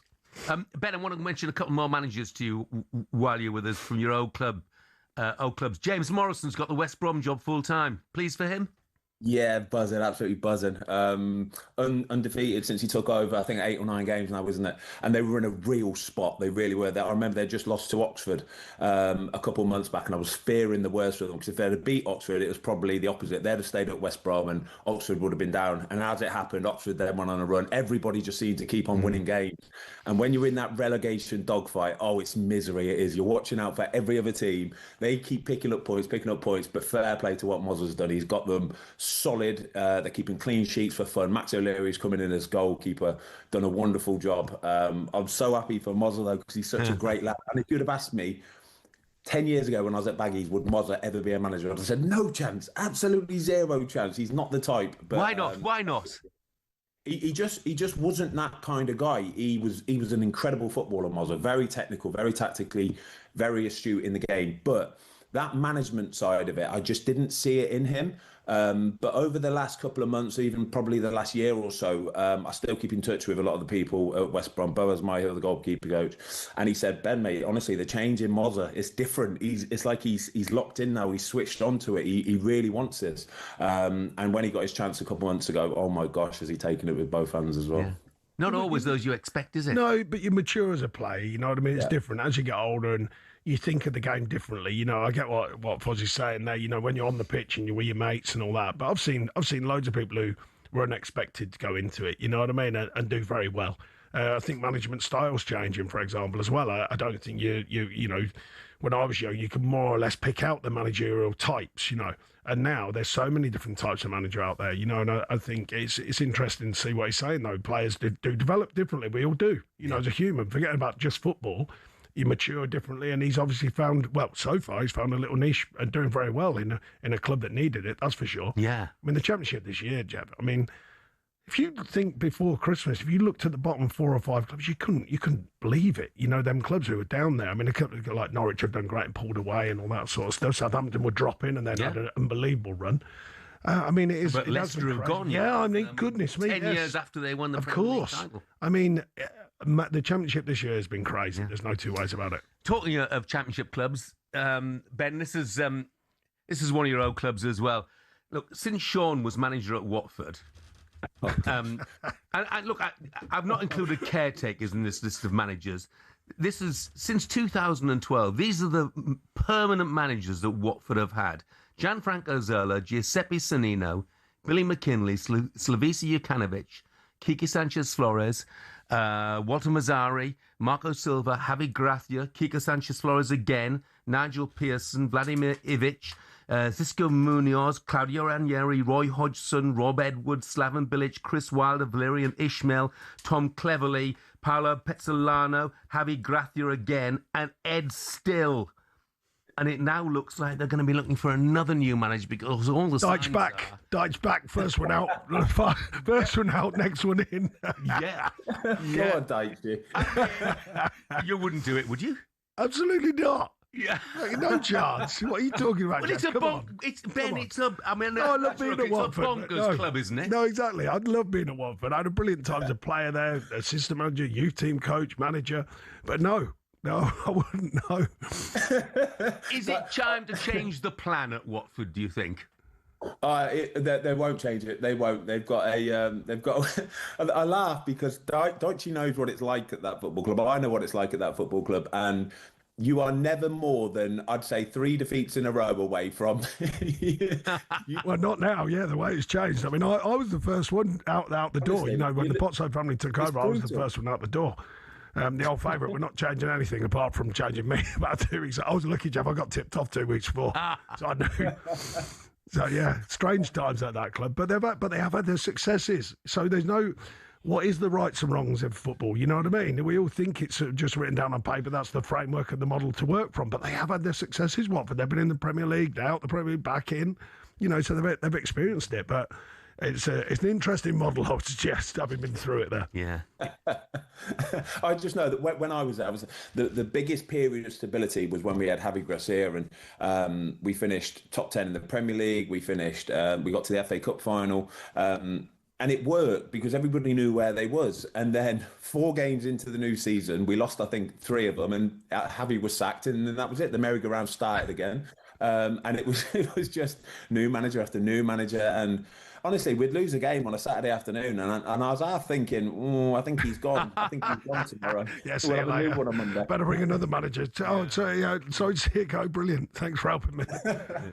Hey, I'm running through a few Euro clubs here because it's a big weekend for Wrexham as well, Ben. They could get in the playoffs, that promised land of the Premier League, still on the horizon for them. Incredible. That penalty save, mate. That penalty save, eh? Mate, I'm making money off that still to this day. Good on you. Like Dyche said, though, the Championship this year, it's been absolutely bonkers. You looked at it early in the season, some of the massive teams down at the bottom fighting relegation, and then it's kind of switched. They've found their form, got themselves back up into the top half of the table again. Southampton flying, Ipswich obviously getting that sort of last-ish minute goal the other day, almost sort of, they just need to win now. But for Wrexham, they know their job is clear. They win and they're in the playoffs. And then once the playoffs start, anything can happen in those. Yeah. Incredible story, that. I mean, not just by the story around the story, just on the pitch. Parker's done a brilliant job there, you know what I mean? Yeah. And to handle all the noise and just keep them going in the right direction, I think done brilliantly. Yeah. I mean, look, they've had money. People say it's not fair, so they've had money. Yeah, of course. But it's one thing having money; it's another thing spending it in the right way, isn't it? And that's they haven't gone crazy and signed big hitters as such. They've signed people who know the divisions that they're working in, know the game, if you like. You know what I mean? And Parky plays very, very, what I would say, very high quality direct football. That's not a slant. He's done it brilliantly, and the journey that they've been on, and for the town, the area, Wales as a whole. I think it's an absolutely brilliant story, and you never know. Like Fozzie says, if they can get in the playoffs, you never know. Yeah, you think they'll do it, Ben? Yeah, well, mate, like I say, anything can happen. Once you get into that place, you're hanging your hat on having good lads, good, reliable lads. And I think Parky does it the same way, his management style, the same style as what Dyche would have done, is always find out about the person first and foremost. Once you've identified the talent and he's able to fit into our system, what's he like as a lad? Does he fit into the dressing room well? Can he bond with everybody and get on and be a team player? And then once you get into the playoffs, this is where those characters, those personalities, you can really start to count on them. So they've got a massive chance, they really have. Absolutely, yes. Good show. Ben, thanks for joining us, mate. Cheers, mate. Hope you're well. Guys. Stay well, mate. Yeah. Thanks, Dyche. Thanks, Jeff. Cheers, guys. Bye-bye. Cheers, Ben. Sean from Scunny says, is Gabby a no-show today after Villa's defeat last night? He can give it, but he can't take it. Yeah. He's on at 10 o'clock this morning, so you can give him a bit then, Sean. Big weekend for Scunthorpe, by the way, as well, because they got to Rochdale in the National League playoff semi-final. Again, we're going to be talking about very shortly as it happens. All right, still to come on breakfast. Superstar Breakfast preview on talkSPORT with Travis Perkins. Go big on landscaping with Travis Perkins. Find everything you need at travisperkins.co.uk. Don't wanna be an American idiot. Green Day was one that took me by surprise, and Stuart Pearce told me, said it will definitely take you by surprise. I wasn't expecting it to then get picked up by someone who listened to it and then go to the singer and the band and then, what's come next? The power of social media, I suppose. And we'll be joined by the man who introduced Sean to the American rock band Green Day, Stuart Pearce, of course. As well as music, we'll obviously also look back on a huge night for Stuart's former side, Nottingham Forest, and that was our breakfast preview with Travis Perkins. Superstar Breakfast preview on talkSPORT with Travis Perkins. From fence panels to decking or paving packs to topsoil, Travis Perkins has all your landscaping needs covered.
Look, Jose will always live in Chelsea fans' heart, okay? Because what he achieved and what he done for that football club. But Jose changed as a man. As the game has changed, I don't doubt he still has a quality, but I just find it crazy. What do you mean? Well, they've gone from, Real Madrid have gone from moving away from Zidane, okay? Then they went to Ancelotti, and then they brought in Alonso, right? They wanted to go in a different direction, slightly, moving with this slightly younger head coach. Now they're going back to Jose again. They sound a bit lost. Sounds a little bit like they're going back to what they know. Yeah, but I hear you. And Julian Lorenz made some really good points there. I think Jose Mourinho in a bad fit. I think they thought that they wanted to be, they've got Galactico side, right, with players again with Mbappe, Vinicius Junior, Bellingham, players like that, right? They wanted to have like an Alonso coach who could make them play football. And they realised these players have got big egos. And they always have when you're at Real Madrid. Real Madrid is full of egos. Ancelotti knew how to control them egos. Who is a manager who knows how to control big egos? Yeah, Jose Mourinho. I'm not saying he doesn't tick any boxes, but he will leave. Do you need to have brilliant tactics when you've got them world-class players? No, Jose obviously knows his way around a tactic board. He's not an idiot. Of course he's not. But there will be that the wheels will fall off, and he's the sort of manager now that I just don't know whether he. I just think Benfica are unbeaten this season. I know they're second, but they ain't lost a game.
Good morning to you. It is 7:51. This is talkSPORT Breakfast. I'm Jeff Stelling.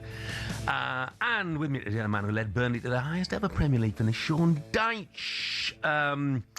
Now, look, let's move on to the National League, shall we? Because I'm sure everybody was absolutely gripped by what happened the weekend. Rochdale suffering total heartbreak. Remember, they were playing York City. Now, they both got 100+ points, but only one team goes up automatically. Manny Disruwe scored in the 95th minute. Rochdale always score in added time. Scored in the 95th minute. They put them in front. And I'll be honest, Sean, I was about to text Manny and say, well done, mate. Congratulations. Brilliant achievement. And lo and behold, in the 13th minute of added time, Josh Stones scrambled an equalising goal for York. And that was all they needed. York only needed a draw to mean they go up, and Rochdale stayed in the National League. No time for a hangover, though, as far as Rochdale are concerned, because this Sunday they have the playoff semi-final at home against Scunthorpe. So I'm delighted to say joining us now is the Rochdale manager, Jimmy McNulty. Morning, Jimmy. Good morning, guys. How are you? Yeah, good, thanks, mate. Look, I mean, commiserations about what happened last weekend. You know, how do you recover from that? Is it about telling the boys this is a chance to play at Wembley for you? I think it is, Jeff. Yeah. Bizarrely, I've shared this with the team. I think I felt worse this season with other regular losses that we suffered throughout the season. Despite the fact, you know, the nature of the defeat and the stakes, what was on the line. I actually think the team, the club, our families, everybody were, once the disappointment, you know, faded somewhat into the evening that we all spent together afterwards, I feel like there was some feeling of celebration that we actually took part in something that we believe will serve something greater and bring enough attention to the situation that, you know, may change things in the future for the stakes and the permutations in the National League moving forward. But yeah, of course, I can't deny, you know, we're competitors, and the final moments of that game were cruel. But yeah, genuinely, we're taking something from it that I don't think we could have taken from any other situation that wasn't as rare, really. Yeah, I mean, you know, to the neutral, it was just an amazing finish, and once again, really, it hammers home the message that just having one team going up automatically is pretty nonsensical. Do you feel it's an advantage to have had the full week off while Scunthorpe played Tuesday? I do, Jeff. Yeah, I do. It gives a chance to operate in a normal week. That, you know, Sean will know far better than me. You know, those full weeks to work, and including the correct recovery and that and everything else, are most definitely advantageous. Scunthorpe will no doubt be riding the high of their victory that people thought they weren't going to obtain based on form going into the playoffs. But yeah, for sure, if we would have chosen a game midweek or a full week to go at it, then this is the route we would have chose. Yeah, I think you're right. I think to regroup as well. It's like I've such an odd situation and to go against you and then to regroup, calm everyone down. I think psychologically it's great to have a week off, not just the work they can do on the training ground and recovery, of course, but just let it all calm down and refocus because it's going to be important, how quickly they do refocus. Proved all season how good they are. They're both them teams and what they've done. And now it's, time to go again. Get the troops ready again. Calm everything down, remind them of the great season they've had because they've done some brilliant things along the journey and go and finish the job off. This is how difficult it can be, but that is the job. Refocus is the key thing. The last one doesn't guarantee the next one. So you've had a great season, but let's go and finish it off. That's the next job. Yeah. I mean, tough as it's been, Jimmy, do you think, looking at the bigger picture, this will help ultimately change the system so that at least two teams will go up automatically and maybe a third by the playoff? Yeah, I hope it does. I think it might be the final straw, Jeff. Yeah, I do. The system's archaic, as we've discussed, with you guys and anywhere else that we could in the build-up to that particular game that brought, so much attention. I think I'm hoping that will be the greatest victory out of all of it. Not York winning the league, not hypothetically, hopefully, us going up through the playoffs, but hopefully the victory obtained that, enough attention has been brought to a situation that it needs change. It's morally incorrect, I think, based on how this league has moved on in the number of years since the ruling was in place about the number of promotion places. There's a lot of talk about it, which we've got a lot of gratitude for and happy that we played our part in. I really do believe it could be the moment. Yeah. Look, Scunthorpe have had an absolutely fantastic season. There's no question about that. But your boys have shown time and again that they, they've got something about them. I look back, I think in the last 6 games you scored added time goals, key added time goals as well, Jimmy, in 4 of those 6 games. So you don't know when you're beaten. That's just got to serve you in good stead. We think so, Jeff. Yeah. We've won a game in a number of ways.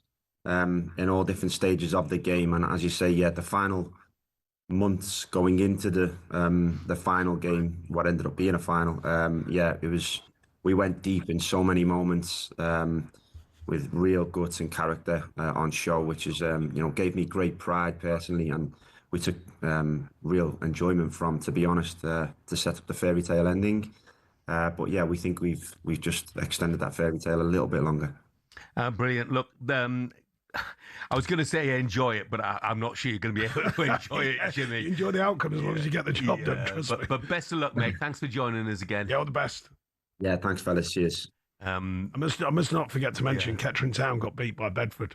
Oh, right. Playoffs, 3-1 the other night. What level was that? They go back, Southern Prem. Right, okay. So I'll be getting hammered off with mates if I don't mention it. So, yeah. Gutted for that one. National League South, I should mention as well, because Mark White's a mate of mine, the Dorking Wanderers.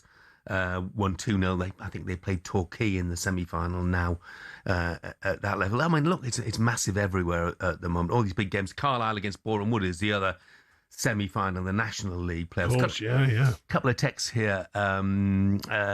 Griff says, I love the way no one's talking about Derby making the playoffs. They have the easier game out of the 3 and a superior goal difference.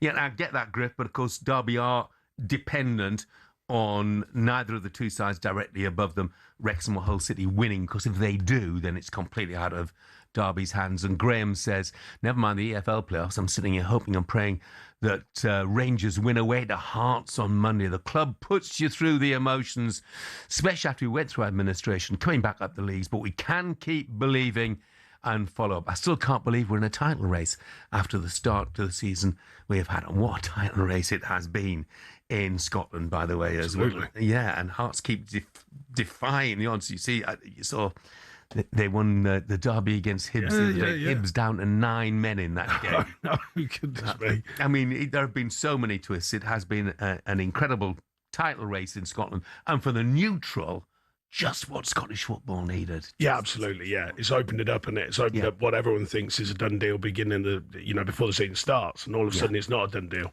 Yeah.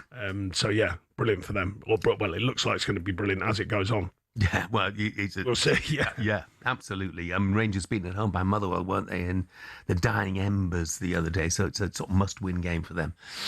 Just after 8 o'clock, coming up, we'll turn our attention back to the Premier. You can ask the question: what is Arsenal's biggest issue on the run-in? Fatigue or nerves? We'll get Sean's thoughts on that next.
Tyson Fury against Anthony Joshua. 03717 223344. Mohammed in Cardiff. Good morning.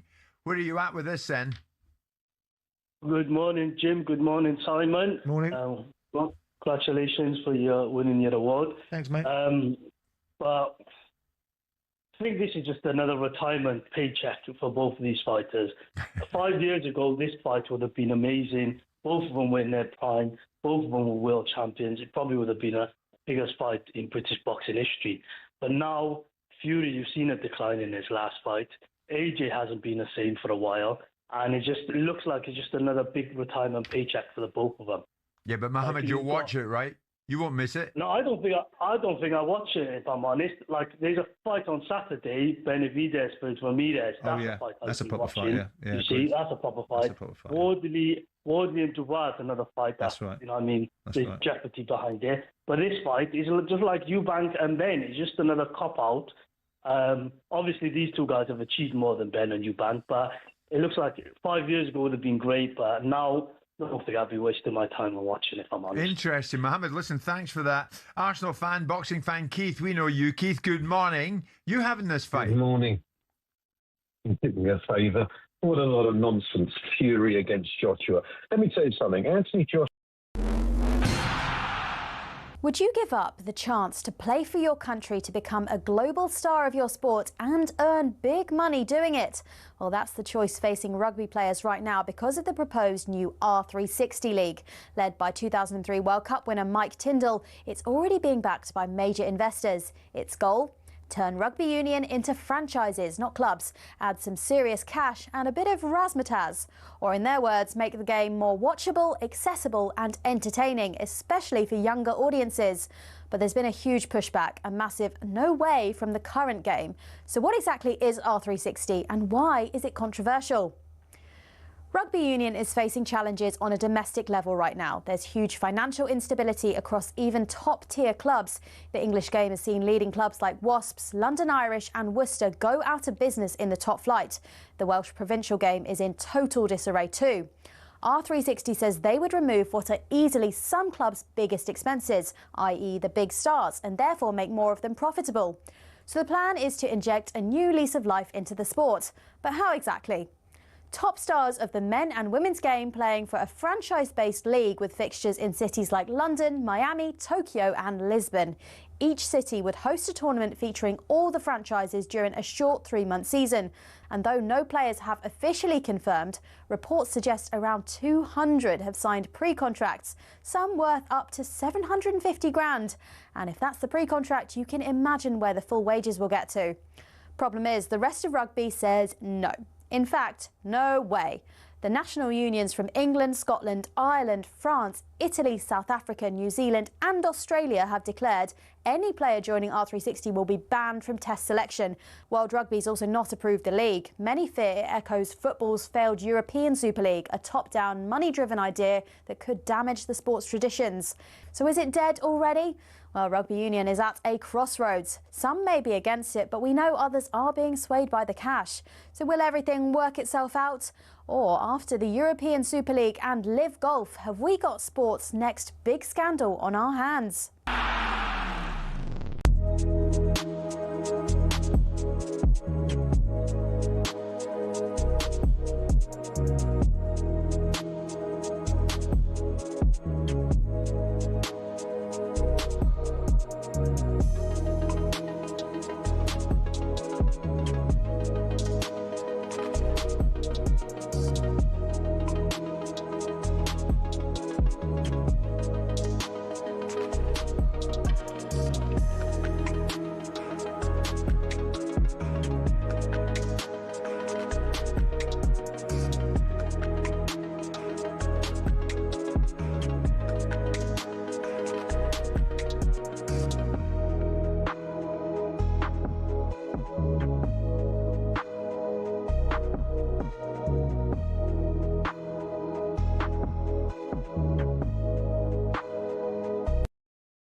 Good morning, this is talkSPORT Breakfast with Aaron Clark. It's the perfect time to upgrade your car. Get 2 years free servicing when you buy a used car in the upgrade event. Check it out online. I'm Jeff Stelling Sean Dyche is with me through until 10 o'clock. Bradley says, Jeff, what about the League Two relegation battle?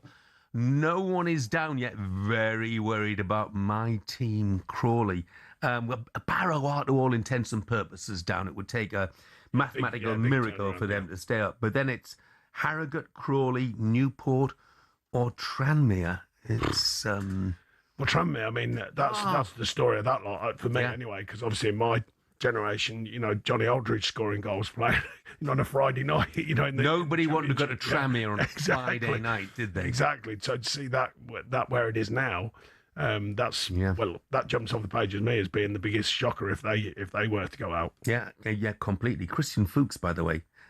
Premier League winner with Leicester City 2016 as the manager of Newport now. I mean, that's where he started his managerial career at. If he can keep that up, he's done a heck of a job. Absolutely. And Paul says, morning, Jeff. Can you ask Sean if he'll come back to Watford and sort our club out? Paul, he's already said so. He's already said he won't. He won't go within a mile of Watford. Love the people there. I love the people and the feel of the club, but no. Different animal it is nowadays. It's a definite no. Right, let's turn our attention to the Premier League and whether Arsenal can hold their nerve. Here's Eze inside the penalty area. Gyökeres! You know, they've got a chance of winning 2 trophies. Sometimes they go sideways, they go backwards, and you just think, oh, for God's sake, just do it, go forward and see what can happen. Manchester City 2, Arsenal 1, and they don't come any bigger for Erling Haaland. Got to be perfect race disadvantage, Man City. Obviously, the title race is back in their hands. I think Arsenal can do it. I think they can. I know that when you have a 10-point lead and then you throw it away, that can affect you, but I think the City game gave them that little bit of belief that they might need, and hopefully they can do it. We have 4 games to go where Arsenal are top of the league and in the semi-final of the Champions League. Just forget all the noise, start to turn up, start to play. The words of Martin Keown there at the end. Crunch time now for Arsenal, looking for their first Premier League title in 22 years, and of course they're on the brink as well of reaching the Champions League final. Manchester City hot on their tails though, just the 3 points behind them with a game in hand. It seems Arsenal constantly being questioned, Sean, doesn't it? Are they being questioned because their style is a little different to that we've become accustomed to with Manchester City? I think they're being questioned because they have spent money. Arteta's been deemed to do a very good job over the last few years, but they have invested. Can you go and do it? Can you go and get it over the line? It's a different thing being a contender than actually winning it. You know, I mean, it's very difficult for one. You know, someone mentioned there in the build-up, you know, either thrown away 10 points. They haven't thrown it away because they've been playing hard from what I've seen. But, football's not that easy. If it was, they'd win it every year. And then Man City deserve a lot of credit for refining their mojo, if you like. I just think it's coming down to the crunch, and then players, are they used to it? Well, arguably, the Man City players more used to it when it comes down to the crunch. Arsenal are bound to be nervous, but handling the nerves and getting over the line, that's the job now. So, in answer to your question of style, by hook or crook, get the job done. That's what Arsenal fans want. That's what everyone wants. It's for them, on their behalf, is to get the job done. I don't think anyone's moaning about, certainly it wouldn't be for me. I'd be saying, can we get the job done? How are we finding different ways to win? And I actually think Arteta, so as long as they do get it done, of course, there's a lot of credit because he's had a lot of noise, set pieces, do this, do that. But if you think about it, they couldn't win the league doing it the other way. They tried playing the beautiful game and they couldn't find the final moments to go and see it over the line. So they've changed that this season, it seems to me, and it seems quite apparent. Seen some stats the other day, more long balls and all that sort of stuff. Well, fine, he's gone, right, okay, we've tried that, but it didn't work. It'd be more mad for me if they just kept doing the same thing and couldn't win it. So they've tried something different. And so far, they're in the driving seat. So can they get over the line? We'll have to wait and see. But they've certainly given themselves every chance. Oh, it's interesting watching the game against Atletico, which they pretty much controlled in the first half. I think in the second half, people suggested that maybe fatigue kicked in, but I wonder whether it was more a case of nerves, because sometimes nerves can appear as fatigue. Well, yeah, absolutely. Absolutely. Nerves are very draining, anxiety, all the rest is very draining. On that game particularly, then you've got to give credit to Atletico. He's a wily old fox, Simeone, forgetting about all the histrionics and all the madness stuff along the sidelines. He knows, so they suck it out, don't they? First half, yes, Arsenal had control of the game, but don't forget you look at it the other way. I bet you Simeone's going, no, we're cool here. This is part of what we do. We can absorb it. We can get back in numbers and then break quickly because they do have quality as well. So sort of credit to them in a different way. Like I say, forgetting about all the nonsense, just getting on with the game. So they deserve credit. And then Arsenal keep probing. And, it's like a boxing match, isn't it? You keep probing. If you don't get anywhere, it becomes draining. So maybe there's a bit of that on that one-off game, I mean. The bigger picture, fatigue, well, this is all part of the challenge, isn't it? The more successes you want, the more fatiguing it is. Yeah. And, these teams, I marvel at them. Man City, for years, Rodri, for years knocking out. You'll see his game load. For years, just keeps knocking out. Well, that's how winners become winners. That's how the top teams become the top teams. The famous Man U sides of Sir Alex, they grind out. They just found ways of winning consistently. They just kept going and going and going until the last whistle blows, and that's the mentality for me.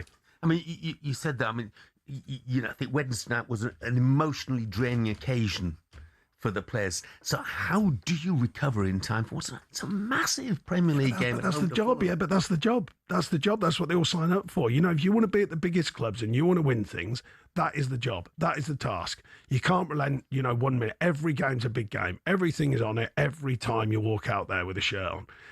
I just think, look, I didn't do it.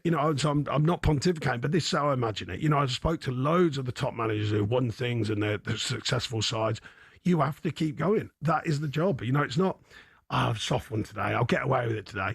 And then now and again, I must make it clear, you need others to rally as well. If you are having a quiet day, can the guy next to you pull it out of the bag? Can they have their maximum game?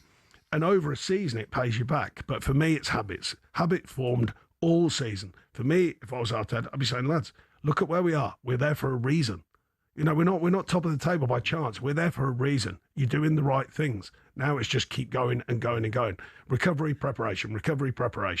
It's human nature, isn't it? They're going to look over their shoulder and they're going to see Manchester City and they're going to know that Pep sides traditionally are at their strongest at this time of the season and don't slip up very often. Yeah, well, who wants it the most? It comes down to that sometimes. We can all talk about tactics, Jeff, right? And we all do.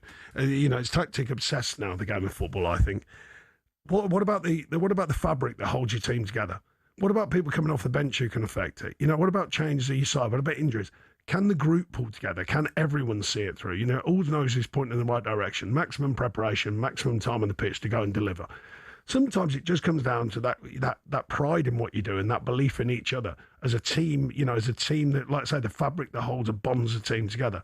That can sometimes get them over the line. So we'll see. And you do need your big players to be big players on the right days. It's just the way it is. That's how they become big players, is doing the best things on the right occasions. Yeah, absolutely. It's going to be a fascinating weekend because neither of the games for the 2-0 chasing the title. Neither of them are gimmies by any means, are they? Absolutely Arsenal not. against Fulham, and then Manchester City, who had the week off, of course, while Arsenal have been involved in the Champions League. They've got to go to Everton.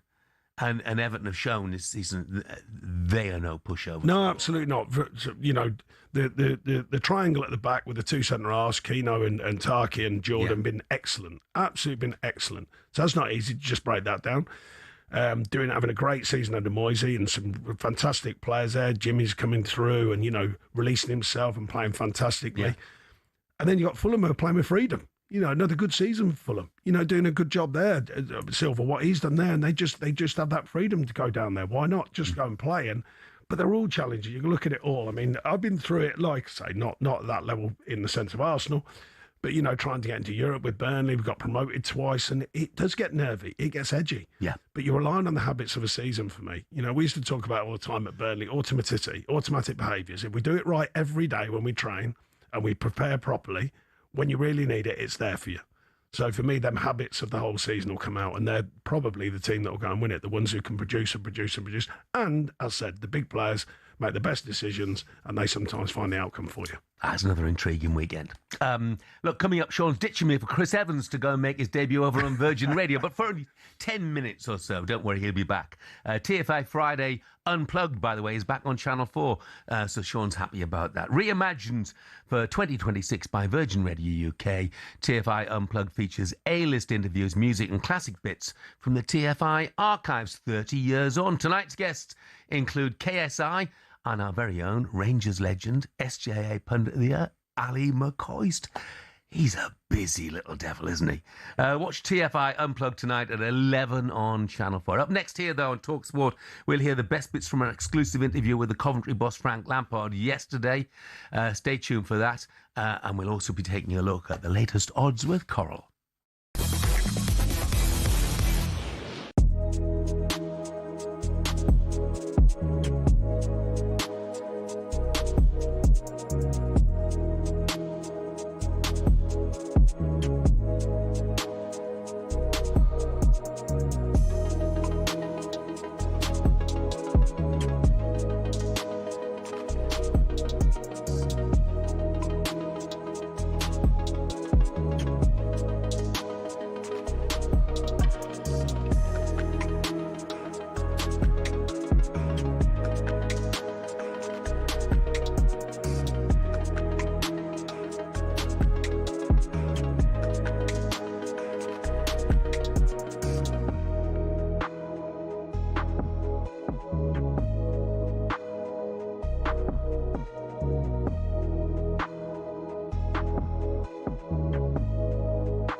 Whatever happened to the traditional cagey semi-final affair?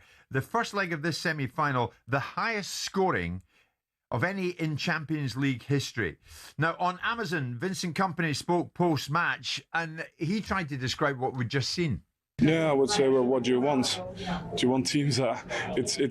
I think you've seen a lot of good defending today. Intense duels and this, but it's just the margins are so little, and you only have two ways. So the first one is to go full, or the second one is to retreat fully. The in-between doesn't work against that level of players. The in-between doesn't work against our level of players.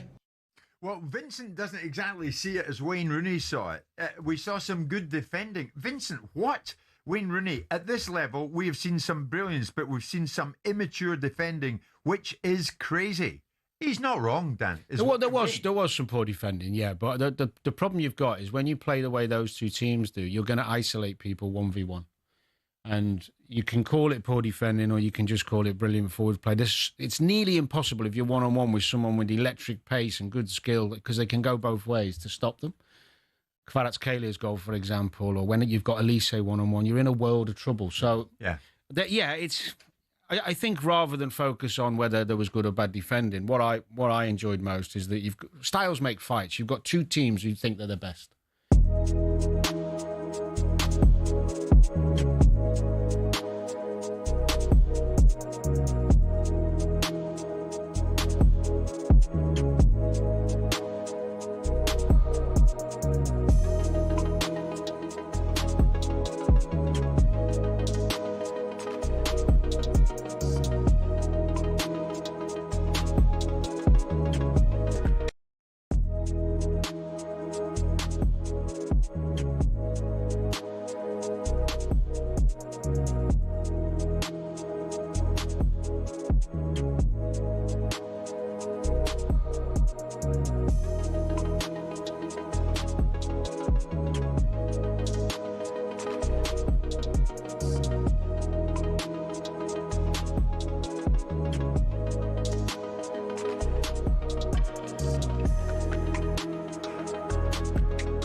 Good morning, this is talkSPORT Breakfast, 8:21, Friday, May the 1st. I'm Jeff Stelling Sean Dyche is with me. Here on talkSPORT Breakfast, we like to bring you the biggest and best guests. Yesterday was no different. We were joined by a Premier League winner, Champions League winner, and now, of course, a championship-winning manager, Frank Lampard. Frank spoke to us about this summer's World Cup and what he reckons for England's chances out in the States. Well, I think we've got a good chance, but there's a lot of other good teams in it. This is the age-old question I get about why we didn't win World Cups as a group from my generation. And part of the answer is because France, Spain, Germany were all really, really good too. And, so there are other teams that will be there competing, going over to America with the conditions that they'll be. But I think we've got lots of good talent in our squad as well. So I think absolutely we have a really good chance of doing it. It will be about momentum. It will be about the best players being fit and ready at the right time, and the balance that Thomas will try and strike with the team. But there's obviously been lots of good signs along the way. So, yeah, as an Englishman, I go there with confidence that we've got a really good chance there. Yeah, Frank Lampard talking to us yesterday. I wonder if one day Frank will be the England manager. We shall see. It wouldn't be the biggest surprise in the world, would it? Right, let's get the latest odds now with Coral and Simon Clare. The Coral Daily Download on talkSPORT with Coral. We're here for the fans this season. 18 plus, gambleaware.org. Simon, good morning. How are you? Good morning, good morning. Yeah, got so many things we can bet on. That's something we could offer odds on. Frank Lampard to one day manage England, isn't it? Yeah, absolutely. Look, there's no such thing as being nailed on, but you certainly think he has a great chance, certainly with the way his career's going at the moment. Yeah, amazing, really. Yeah. And just remember, actually, England are third favourite. People always ask me this, what price are England for the World Cup? And they're always surprised how short they are, really. Yeah. Like, it's 9-2 France, 5-1 Spain, with third favourites at 32-2, ahead of Argentina at 8-1, Brazil at 8-1, 10-1 Portugal, 14-1 Germany. So the bookies quite optimistic about England's chances, but it feels going to be a tough assignment, I think. And I get why you're optimistic. But it's conditions. Conditions are probably going to suit the South Americans a great deal more than they're going to suit England. However, it's something we're obviously going to talk about a lot during the summer. Let's just reflect on last night very briefly, Simon, if we can. What are the sort of Europa League and Conference League odds now? Yeah, I mean, what a great night again for British or English sides in Europe. I mean, Palace are now 4-7 favourites to win the Conference League. I mean, they're 1 to 1,000 to get through the second leg with that 3-1 lead at Selhurst Park. At Shakhtar, a 20-1 to overturn that. And then they'll be playing Rayo or Strasbourg in the final. And yeah, they're odds on. And then in the Europa League, it's advantage Forest. They're 8-13 to go qualify now. 6-5 Aston Villa, but very tight. And yet, bizarrely, I was getting my head around this. Aston Villa are actually favourites for the Europa League at 13-8, 2-1 Forest. It's then 9-2 both Braga and Freiburg. And I think that's because they're saying whilst Villa are slightly less likely to get through the tie where it's positioned, they feel they've got more likely to go out and win the final than Forest if they get to it. So yeah, the good news is English clubs first, second favourites for the Europa League and Crystal Palace odds on for the Europa Conference League. So that's fantastic. Yeah. Tonight, obviously, Burnley know their fate. Leeds at home to them. Do you feel that Leeds are safe now? Well, I mean, they're what price are they now for relegation? 18-1. So 25-1 for relegation. Yeah. It's 18-1 Forest. We feel both sides are probably safe. I think that's the general vibe. So they're 4-11 to beat Burnley tonight. That'll close it off for them. It would be almost a defeat. Burnley a 7-1 to win, which should throw them back into the race. And then over the weekend, West Ham are 5-2 to go and win away at Brentford. That'll be a tall order. Brentford still playing for European football, of course. Yeah. And Villa are at home to Spurs. Villa 11-10, Spurs 9-4. So both sides, West Ham and Spurs, about 9-4, 5-2 to get the 3 points in that battle, where we marginally make Spurs odds-on favourites ahead of West Ham to go down. But I mean, again, do you have a feel, Jeff, for who might end up going through the trapdoor out of those two clubs? Yeah, I do. But if I say that I'm going to get battered, you play so safe, Jeff. No, look. There's just, I've just got an instinct, just got a feeling that Spurs will scramble their way out of it. Do you? And I like, I like both managers actually. Yeah. But De Zerbi having come in, more recently, I think that might just give Spurs that a bit of impetus required to get them over the line. I don't think Forest are absolutely safe yet, though. So I really don't. I think they will be if they were to win at Chelsea this weekend, obviously. But they've got some tough fixtures. They've got Manchester United, Bournemouth, Newcastle, and Chelsea all still to come. So I don't think they're over the line just yet. Leeds, for me, home and hose. They've beaten pretty much all of the sides down at the bottom of the table at Elland Road, and I think they'll do the same with Burnley. And they deserve to stay up for me, for sure. What about who might replace them in the Premier League then? Because it's any one from three now for an automatic promotion place in the Championship, Simon. It's incredible, isn't it? I mean, Ipswich are 130 on to win against QPR, and that will take them up. But if they were to slip up, Millwall are poised behind them. They're 4-11 to win and get the 3 points. It would leapfrog Ipswich if they were to draw or lose to QPR. And then even Borough, if Millwall and Ipswich should slip up, they can leap above both of them and get that automatic slot. And of course, they're playing Wrexham, where it's 13-8 Wrexham, 6-4 Borough, and Wrexham need the 3 points to guarantee their playoff spot. So it's all sort of interconnected. And you've got Hull City 5-6. If Wrexham slip up, they can jump into the playoffs. Derby are 5-6 against Sheffield United. They could leapfrog Hull and Wrexham into the playoffs if they both slip up. So I mean, it's one of those great final days of the Championship where all eyes on multiple fixtures. I feel Ipswich will probably close it out. Do you think, Jeff, they'll get the 3 points they should do? Yeah, I think they probably will. You never know on the last day of a season that nerves can take a hold. And I think they have to win.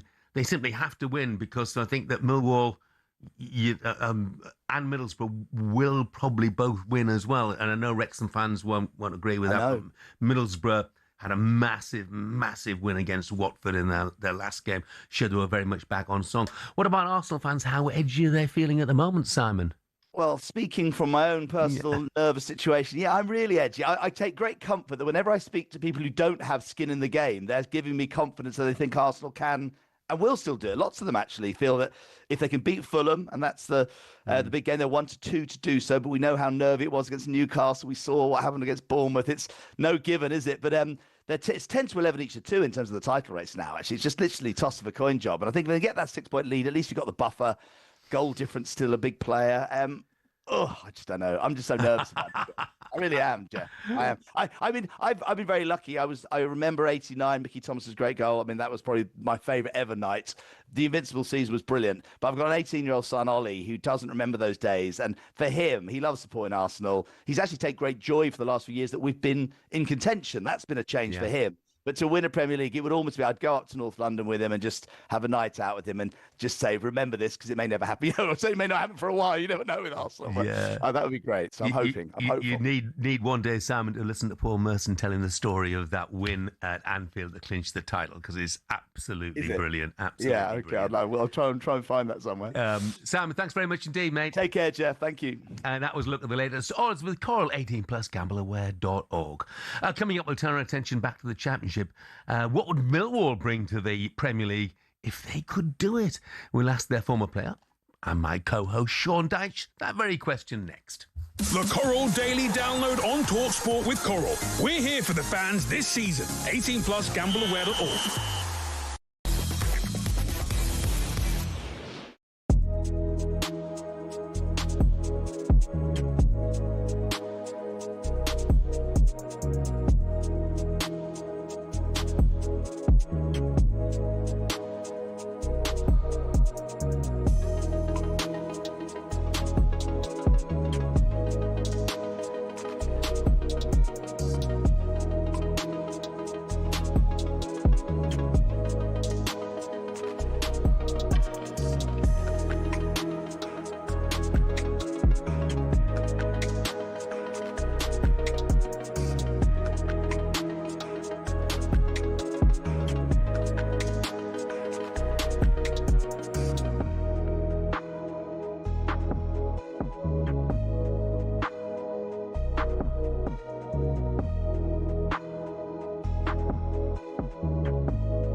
Lincoln City celebrated their title win this weekend. Decided this is the big moment to mock Spurs. What?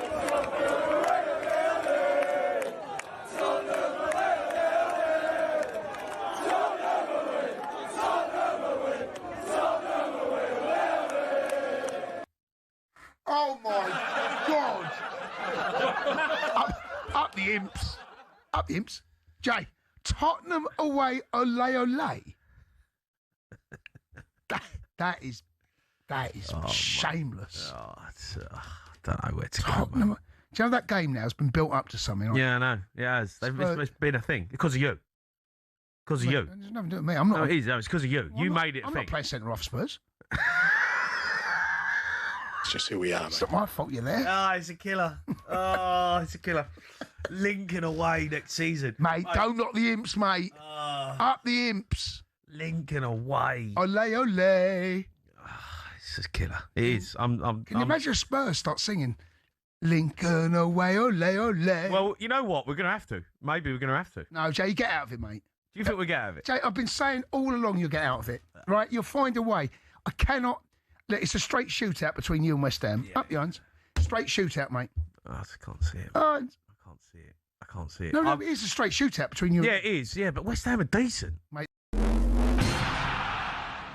It's not often you associate fan power with Chelsea Football Club, but one of the shining examples of it lies with a group called the Chelsea Pitch Owners. And they've proved to be the thorn in the side of owners past and present who've been dead set on moving stadiums to a larger, more lucrative piece of land. Essentially, the supporters group holds the freehold to the land on which Stamford Bridge sits. Former owner Ken Bates set it up at a time where some unruly property developers tried to evict the club from their ground. In order to prevent this, he established the CPO as a company that owned the pitch and offered the fans the chance to buy a share for £100. As well as that, they also own the rights to the name Chelsea Football Club, so if any owner wants to take them elsewhere, they can't be called Chelsea without the approval from the CPO. Now, in 2011, Roman Abramovich tried and failed to move them away from Stamford Bridge, and this has set a precedent for Todd Bowley and the current power brokers at Chelsea. They know any plan which involves moving from Stamford Bridge will require CPO approval from the now 13,000 fans who own it. There are fans who are concerned that if they stay at the bridge, they'll be left behind their domestic and European rivals who are moving to more commercially successful stadiums. But for the heritage and history lovers, Stamford Bridge is one of the iconic English stadiums, and to move away would be a grave mistake. It might not be as flashy as others, but stadiums like it have something about them that cannot be replaced. One thing's for sure, if Bowley wants to take Chelsea away from their home, he'll have to go through the CPO first.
Good morning, 8:35. This is talkSPORT. Breakfast with Donald Clark. Shop the upgrade event today. Get an extra £500 when you part exchange your car. Don't miss your chance to boost your valuation. I'm Jeff Stelling Sean Dyche is back from his brief sojourn with Chris Evans. How was he? He was good, yeah. Really good, really good. He plugged my social media. That was good. Apart from he missed the Y out. So I said it's Dyche with a Y. Yeah.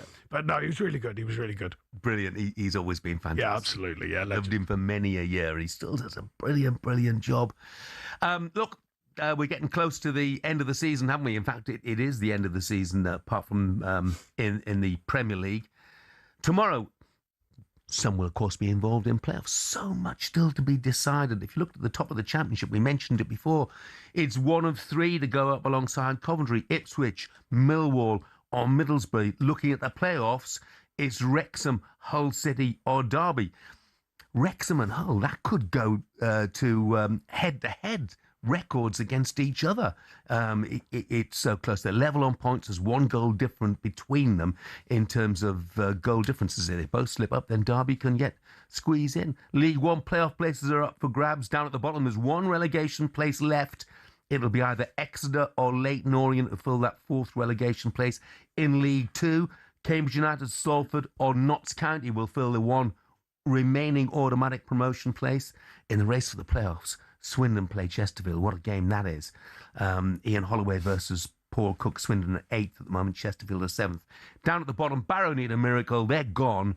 But one of Harrogate, Crawley, Newport and Tranmere will be relegated to the National League for next season. So it is an amazingly dramatic conclusion. Of course, we haven't gone into Scotland either, because at the top of the SPL, that could still go one of three ways. But what about Millwall? Millwall fans always think we don't mention them. Their achievement this season, I think, has been phenomenal, Sean. Not many Premier League sides would look forward to going to the Den. I know. Well, I played there, had a brilliant time there. Still got a soft spot for them, obviously. I think Ipswich will do it. I do. I mean, they've got control. It's in their hands. There'll be a nervousness. As long as they handle that, I think they'll do it. Millwall, fantastic what they've done. They keep coming back for more. They get a knock, they come back. They get a knock, they come back. They've done it all season. He's doing a brilliant job there. I mean, they've got a lot of spirit in there, and we mentioned about it earlier. That might be the thing that gets them over the line. You never know. We'll have to wait and see. But I wish them all the best, of course. The others, I mean, Wrexham, the story of Wrexham, Derby, John Eustace, ex-player I had, who was captain for me at Watford. I've got so many links to people in this game. Yeah. And Martin Pert, who's at Ipswich, I wish him well. Hull City have been under a transfer embargo all season. I thought they'd go down at the start of the season. I thought they'd go down. They might go up. Yeah, absolutely, yeah. Neil Harris is at Cambridge, played Millwall in that great era that we played in. But Millwall, what a story. I mean, look, I agree with you. If they can do it, it'll be very, very difficult, the Premier League is. But imagine it, again, we were saying about Tottenham down and linking up. But Millwall in the Premier League, I mean, that would be crackers. So. Yeah, and they, they're an unfashionable club. We came with all. Whoa, steady. They are, even Millwall fans will tell you. Look, they love it though. They love that tag. Millwall. When I was doing my prostate cancer walks, there wasn't a club in the country treated us better than Millwall. They were absolutely. Yeah, they do really care. Brilliant. But if they were to get up, they'll have done it without parachute payments, which is a heck of an achievement, without big finance behind them as well, And Middlesbrough could say the same. They would have done it without parachute payments or without, big money behind them. We've got Steve Gibson, who, of course, backs them like nobody else. Yeah, he's a fantastic gem, what he does for that club. But look, Millwall, they've galvanised. They've got a group, and we had it. I was very fortunate, Jeff. I was an older pro then, but you had Timmy Cahill coming through, and Stephen Reed, and Lucas Neal, and so many other. Richard Sadler, who sadly got injured, but some top players, coming through at that stage. And they've kind of got that bond again. They've got the centre half, Cooper, I think, and he's been there a while, but moulded himself into the Millwall way, if you like. And when they get it right there, it's so powerful. I mean, the fans there, I mean, they can really put pressure on the fans there. I must make it clear when it's not going right. But when it is right, they are full force behind you. And, the tightness they connect as a fan base with the players when it's really right is definitely evident this season. Yeah. And who knows, it could be. How much did you enjoy your time down there? It was brilliant. I mean, not only the on the pitch with the players and some fantastic talents, probably arguably the most talented group I played with. They were young and maybe a bit green because they were maturing, but fantastic players. But also the connection I had down there with them. I mean, Millwall fans now, they still, they still speak to me. They still remember it. They always shout at me. Good things. I love it. Yeah. No, I played in a really, really sort of rich period of quality on the pitch, fantastic players and successes. We nearly got to the, we got to the playoffs and got beat by Birmingham in the playoffs to get to the Premier League. So we took it close. And these are doing a brilliant job. And you never know. Yeah. You never know.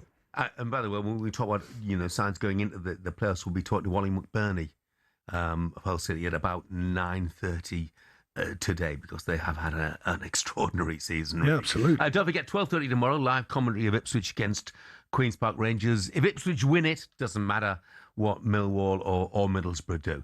Whilst talkSPORT 2 has Wrexham against Middlesbrough. Of course, that's got an impact on the playoff places as well. Following that will bring you Exeter City against Bradford. Exeter have to win to have any chance of staying in League One. And of course, we'll be around the grounds for all the other big stories as well. Now, let's talk about Crystal Palace. They got 1 foot in the Conference League final with a clinical 3-1 away win against Shakhtar Donetsk. We just heard from Simon Clare saying they are 1,000 to 1 on now to reach the final. After the euphoria of their FA Cup win last year, Oliver Glasner's men are now chasing their first ever European trophy in what is said to be his final season at the club. After the game, the Palace boss praised his side's ruthless attacking display.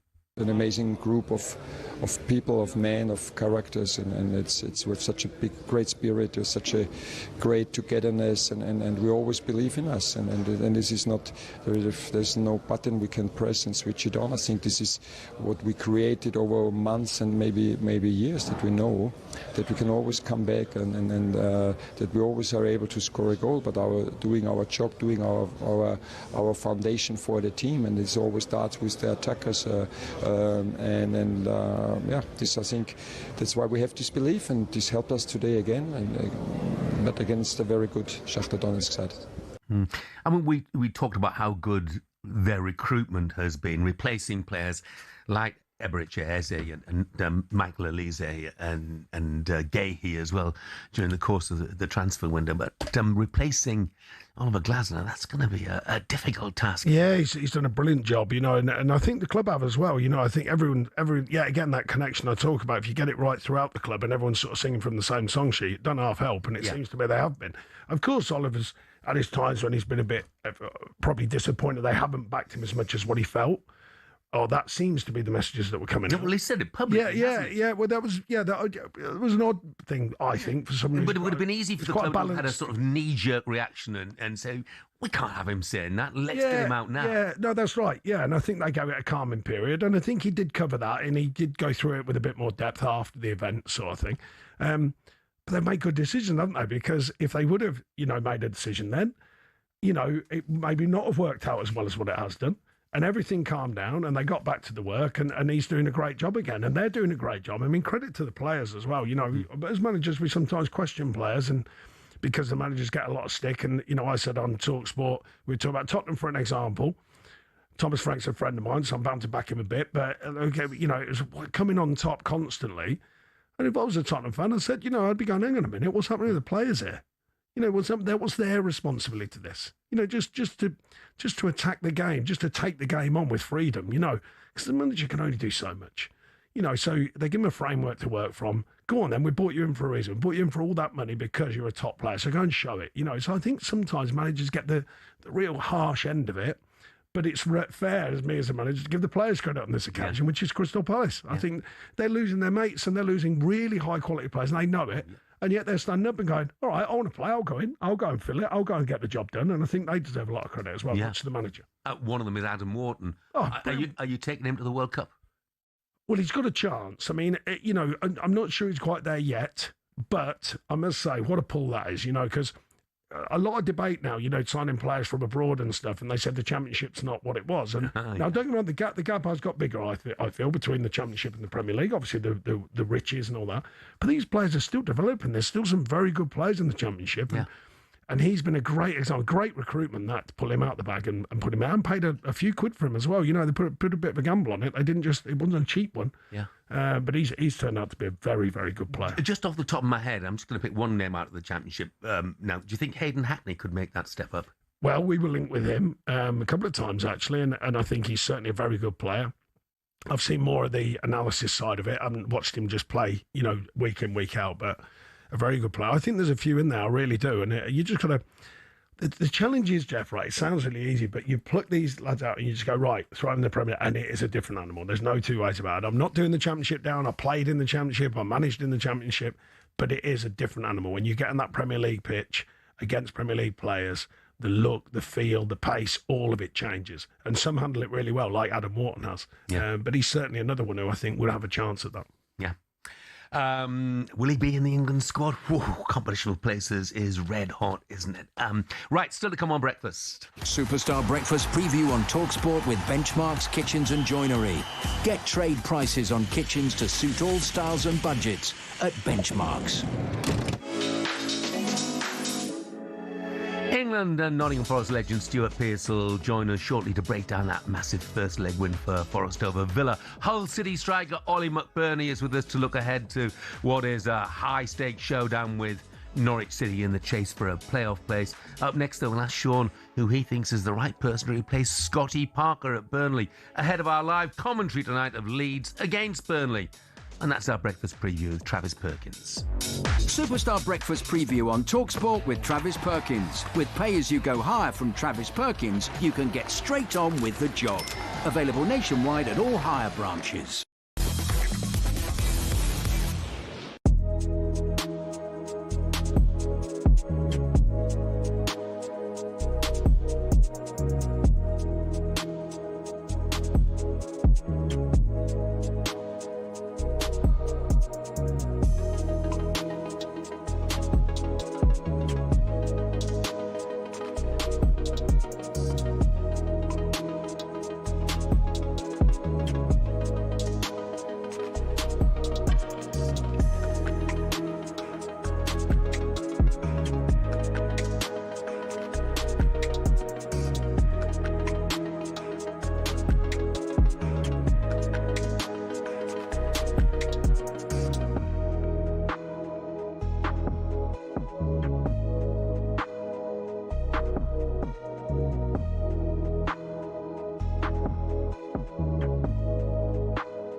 Scott Parker has left his position as head coach of Burnley by mutual consent. The statement says, following confirmation of the club's relegation, Parker and the board held discussions and mutually agreed that his time at Turf Moor would conclude. And the club would like to thank Scott for what he has done, etc., etc. The thing is, we've still got a few games to go, and it would appear that Scott is going now. Which is rather strange, is it not? Why not wait out the rest of the season? What's the point? I mean, if the decision has been made, what's the point of hanging around? The die has been cast, the agenda has been set. Whether it's a combination of mutual or one person has jumped faster than the other one pushed, who knows?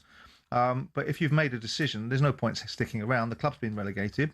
You might find a few people having a few choice words to say to the manager at the back end of the season because they're disappointed with the club's relegation. Why subject him to that? Why subject yourself to that? Because I think there is a little bit of disquiet about some of the performances from certain sections of the Burnley fans. If I read the room right, if I'm wrong, I'll be happy to be corrected. Okay. But Scott Parker can leave with no worse a job than, say, Vincent Kompany did. I am disappointed that I thought they would be more competitive insofar as I care about Burnley, but I thought that they would be more competitive because they came up in such a way with such a robust and resilient defence that seems to have completely evaporated as they've got into the Premier League. And it's often easier to be destructive than it is to be constructive. Yeah. The best players.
Good morning, this is talkSPORT Breakfast. I'm Jeff Stelling Sean Dyche is with me 10 minutes away from 9 o'clock, Friday, May the 1st. Headlines this Friday morning. Aston Villa boss Unai Emery was furious with Elliot Anderson not being sent off last night for a foul on Ollie Watkins. He said, "Wow, VAR, where are you? You're doing very bad work," because it was so clear for everybody to see that he could have broken his ankle. Veterans John Higgins and Sean Murphy are locked together at 4-4 in their semi-final at the World Snooker Championships. In the other semi, China's Yu Wei's is 6-2 up on Mark Allen. And it was confirmed yesterday Scotty Parker will be leaving Burnley after they were relegated straight back to the Championship. Simon Jordan thinks the club are still in the shadows of the heights that a certain former manager got them to.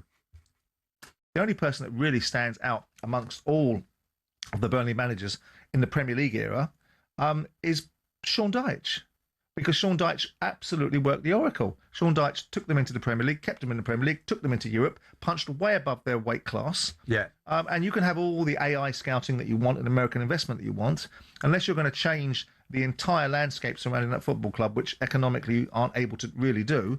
This is the hand that you're dealt.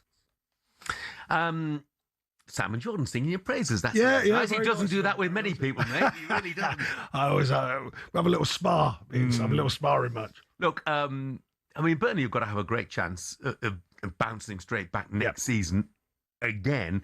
And at the moment, the bookies have got Steven Gerrard and Craig Bellamy both in the frame. What are your thoughts? Well, Craig Bellamy obviously worked under Vincent Company there, so he'll know the people involved and, you know, the ownership and the likes and the feel of the club.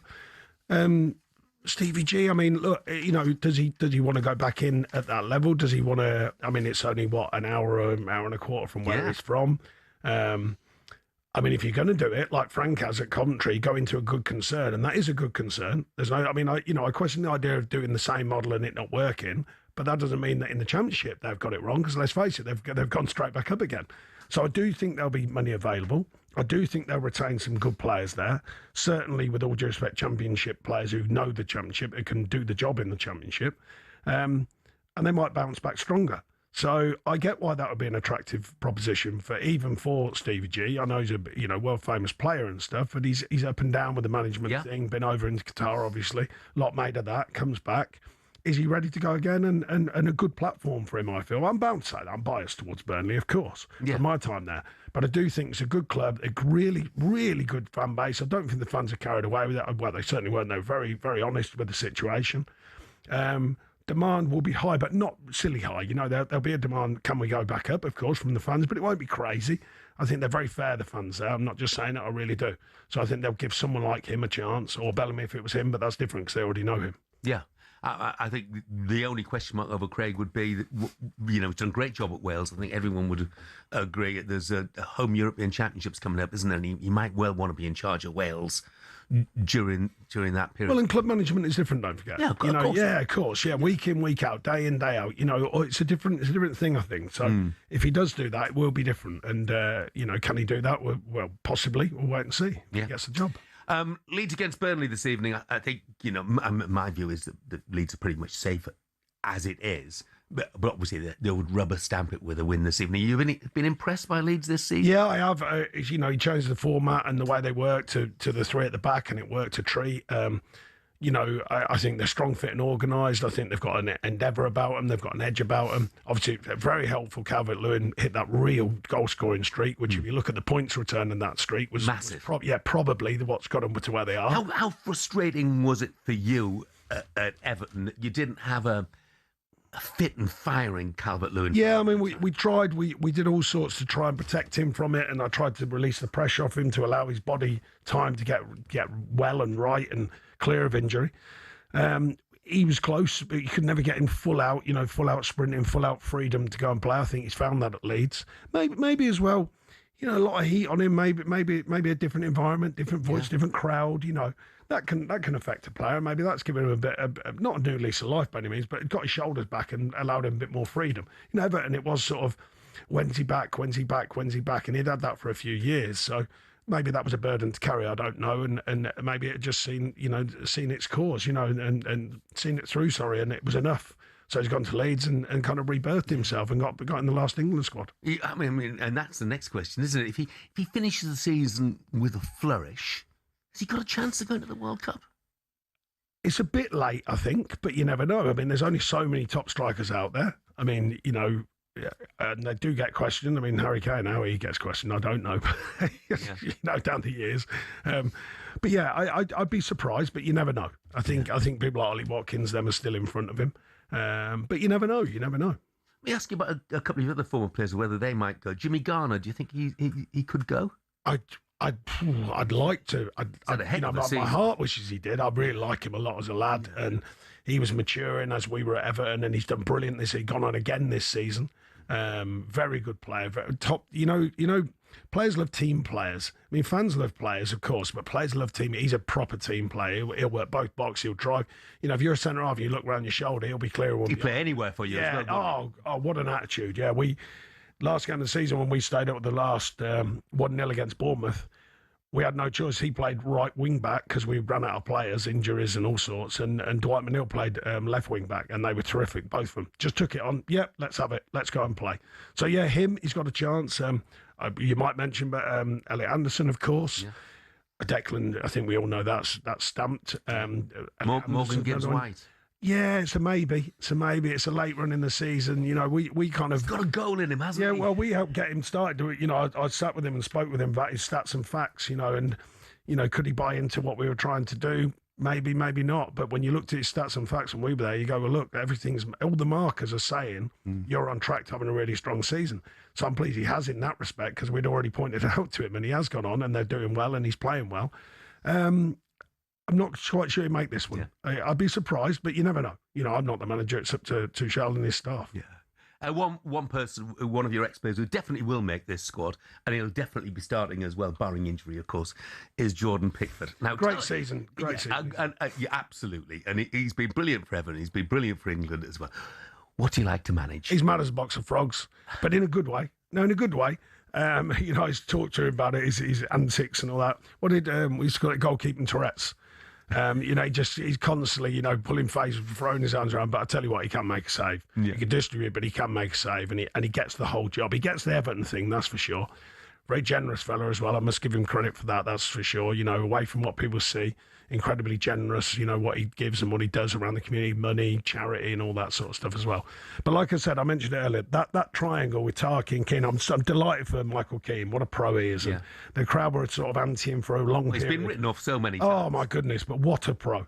I tell you what, whenever you needed him, he didn't miss training. He didn't, you know, get a bit of stick, and he'd go out there and put the shirt on and play hard. And you know, I was a bit disappointed. I probably let him down a bit towards the end because I didn't play him in a few games, but maybe I should have, because of his professionalism. Tarky, I'd had at Burnley. I'd had both at Burnley. But that triangle, them the three, and Jake O'Brien as well, I must say. Maybe he's another one. I probably should have maybe got him in quicker. I was trying to give him time to adapt, to get, you know, to be ready. And then they did throw him in at right back, as it happens. He's done great as well, at right back and centre back. We always thought he was a player. I just thought he needed just a bit more time. But that triangle mainly, I think that's been the base. And you had Jimmy in front, who's having a fantastic season.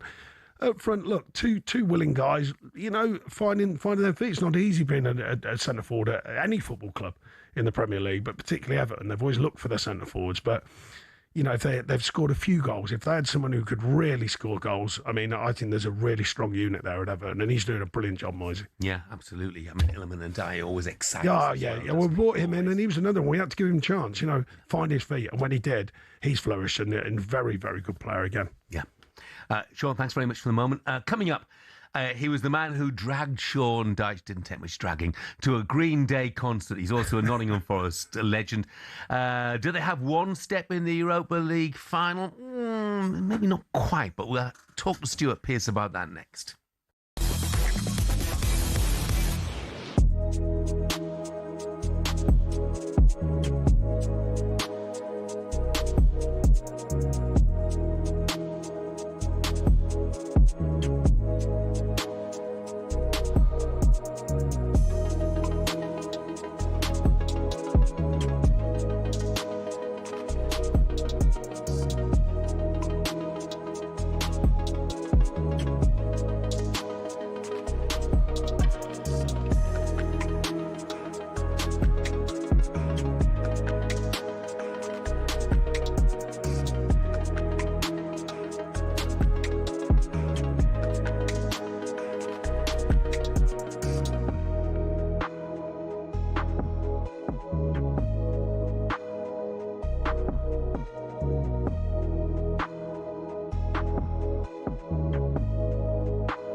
Frank, I want to move on to a player that you give his debut for Chelsea, Reece James.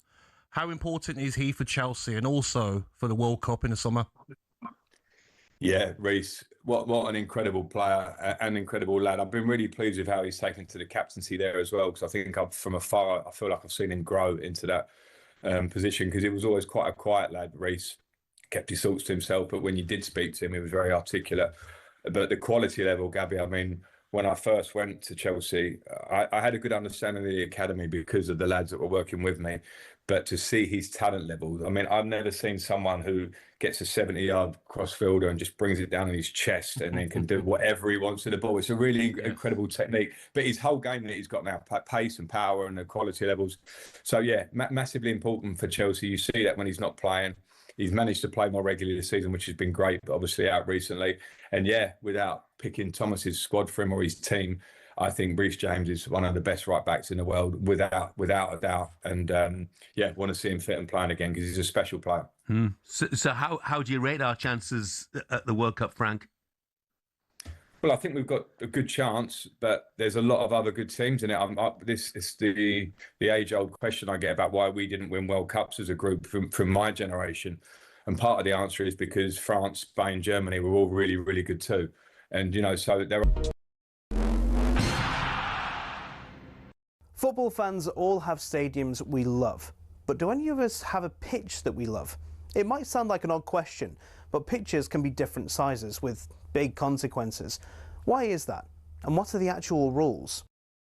Back when association football started, pitches could be up to 100 metres wide and 200 metres long. That's longer than Ellen Road. Not the pitch, the stadium. Anyway, UEFA wanted a standard across Europe for international matches, which became 105 metres long and 68 metres wide. But some clubs have been rebels, not intentionally, but because of the stadiums. Take Highbury, for example. It was 5 metres shorter and a metre narrower, meaning away sides had a challenge to adjust. White Hart Lane was exactly the same. And actually, when Spurs temporarily moved to Wembley, they asked the FA to shorten the pitch. The FA, very offended by the sacrilegious suggestion, said no, which in fairness could have actually benefited Tottenham because when they moved into their shiny new stadium, the pitch was exactly the same size as Wembley's. Today, Forest Pitch at the City Ground is a big one. It's 2 metres wider than any other pitch in the Premier League. But the smallest of all, Craven Cottage, just 100 metres long and 65 wide. No excuse for not tracking your man. There are a couple of crazy outliers in Europe too. At Napoli's home ground, the Stadio Diego Armando Maradona, the pitch is a whopping 110 metres long. At least they don't play on a slope like Newcastle do. There's a 2-metre incline on the pitch at St James's Park. And don't get me started on the old pitch at Yeovil too. It used to be a slant of 2 metres corner to corner and across the halfway line. So UEFA have their standards. So do the FA, but they do give pitches in England some wiggle room. Pitches can be anywhere between 90 and 120 metres long and between 45 and 90 metres wide. I mean, the rules state you can't have a square pitch, but in theory you could have one that's 91 metres long and 90 wide. Imagine rocking up to play a Sunday League game and the pitch is basically a square. So there are rules and regulations on sizes, with a UEFA standard that roughly everyone follows. But as we all know, size doesn't matter, does it?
Good morning, 6 minutes past 9 o'clock. It is Friday, May the 1st. This is talkSPORT Breakfast with Arnold Clark. Buy a used car and get a free 2-year service plan plus an extra £500 when you part exchange. Shop the upgrade event today.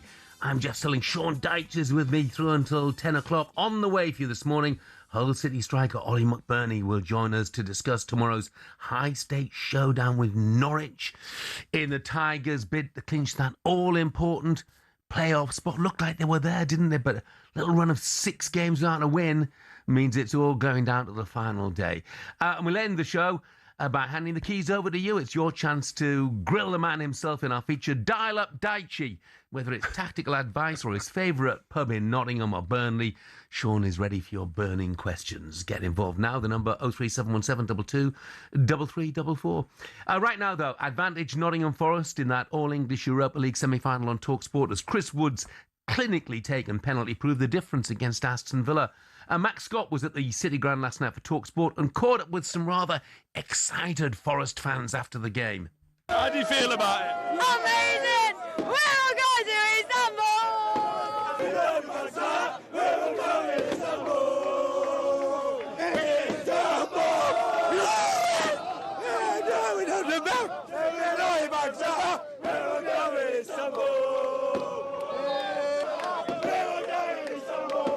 We've done it all before and now we're back to go! You know what I mean? Beat us! Beat us! Beat us! Beat us! Beat us! Beat us!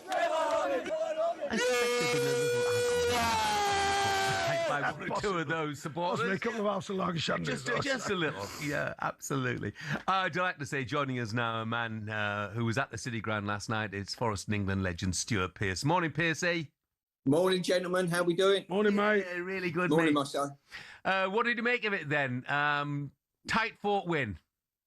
Yeah, that probably sums it up rather nicely. I think probably if you're a neutral in the occasion, you'd probably look and say maybe a draw was a fair result. The penalties sort of come when no one expected it, to be fair. I think only Hutchinson probably appealed for it. The rest of the players didn't even see it as a handball, thought it was just gone out of play. But listen, you take whatever advantage you can. This tie is still in the balance, though, no doubt.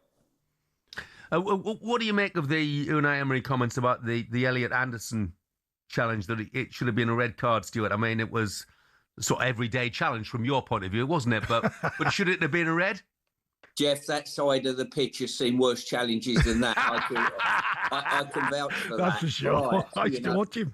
Yeah, normally when you catch them 3 yards from the dugout, you expect them to go over the dugout. But, listen, on any given day, this weekend there'll be a sending off for something a lot worse, a lot less than that. There's no doubt. So if he'd have got sent off, it wouldn't have surprised you.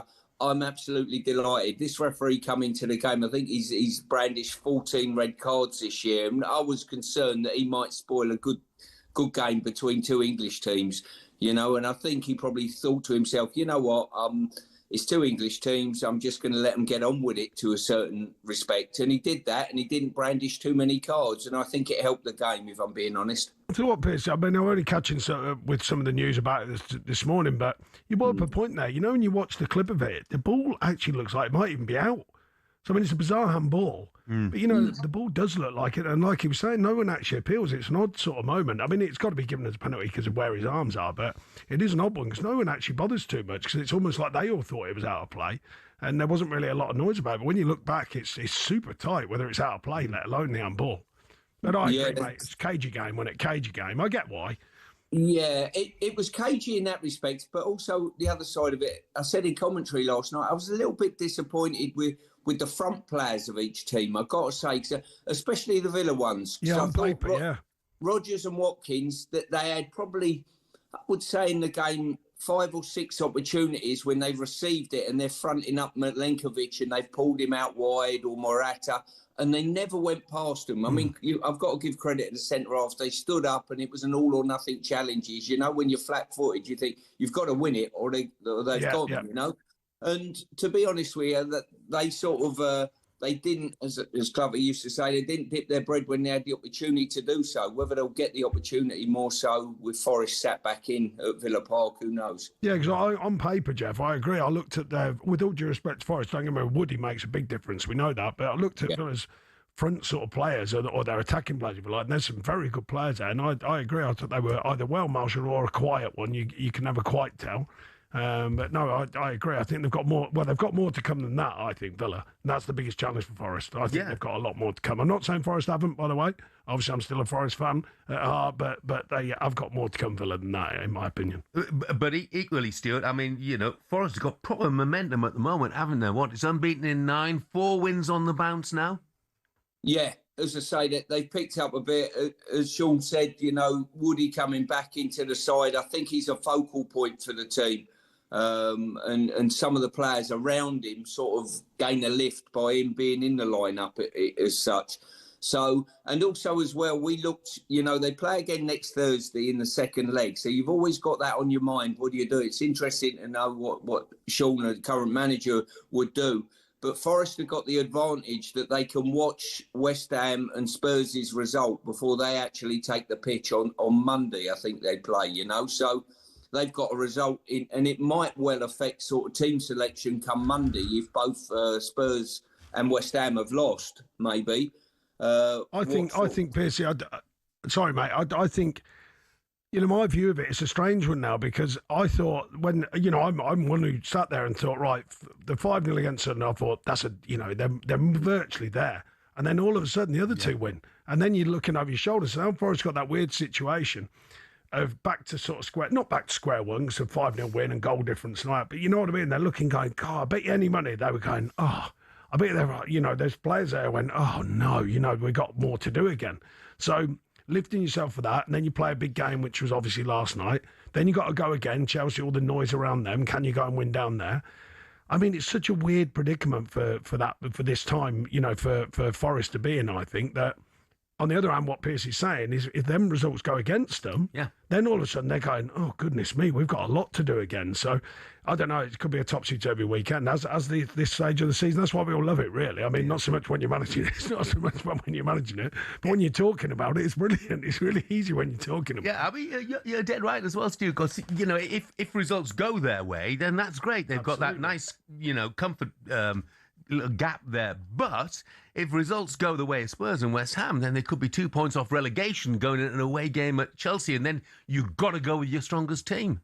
Yeah, it's as simple as that, really. I mean, I think if both Spurs and West Ham get beaten, I think from the team selection point of view, I would wrap Anderson up and maybe wrap Wood up as well, and maybe give them an easy sort of Premier League weekend ready to Thursday. Yeah, absolutely. Stu, thanks very much indeed. Cheers, My mate. pleasure. Touch on the phone. Cheers, mate. Gents. Cheers, mate. Andy's text has said, someone needs to tell these Forest fans it's only half time. Enjoy listening to Sean Dyche. He talks really well. Come on, Leeds tonight, he says. Seal the deal. They beat most of the struggling sides down at Ellen Road, beating them most pretty comfortably as well. So I think they'll do that against Burnley. Managerless Burnley is tonight as well.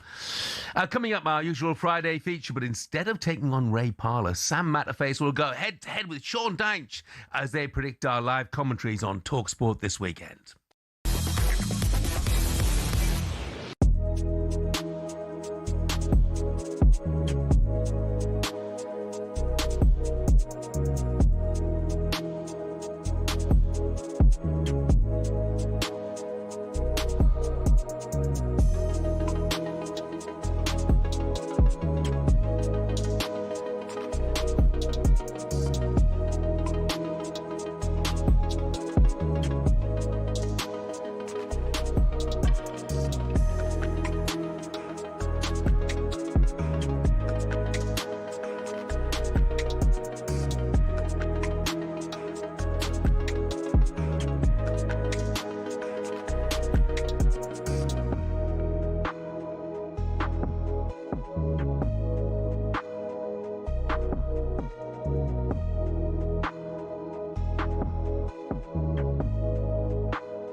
It's not the first time that Jack's been caught up in off-field issues, if you can call this an off-field issue.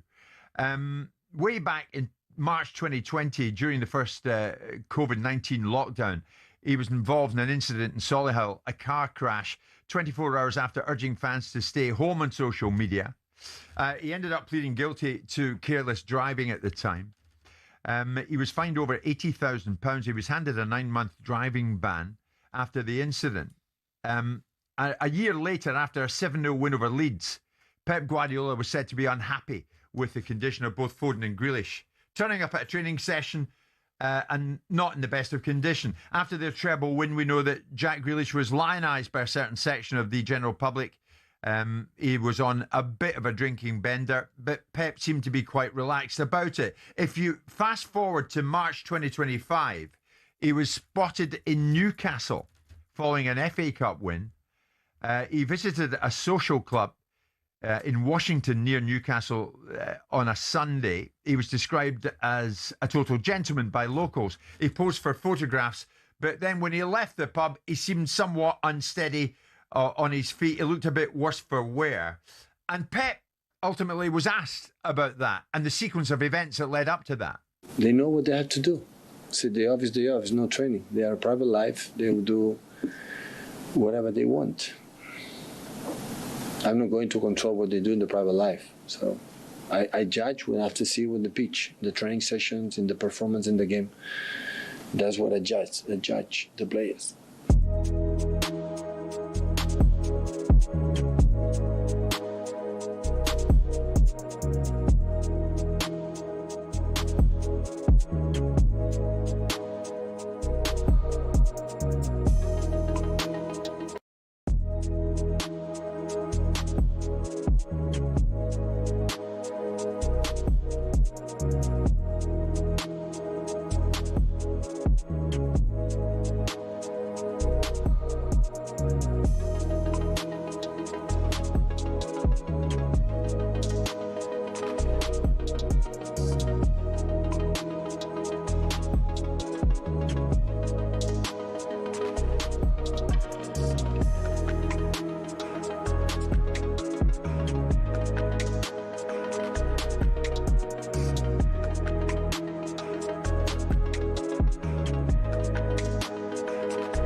Morning, this is talkSPORT Breakfast, 9:19, Friday, May the 1st. I'm with Sean Dyche through until 10 o'clock. Quick message on X from Boing Boing Baggy. Can you mention the brilliant job Jimmy Morrison has done for West Brom, unbeaten in 10 games, 7 clean sheets, a stunning turnaround.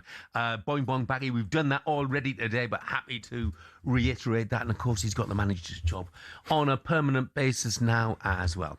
Right, inevitably a busy weekend of the Premier League coming up. Let's preview some of the games across the talkSPORT network in Curse of the Commentator.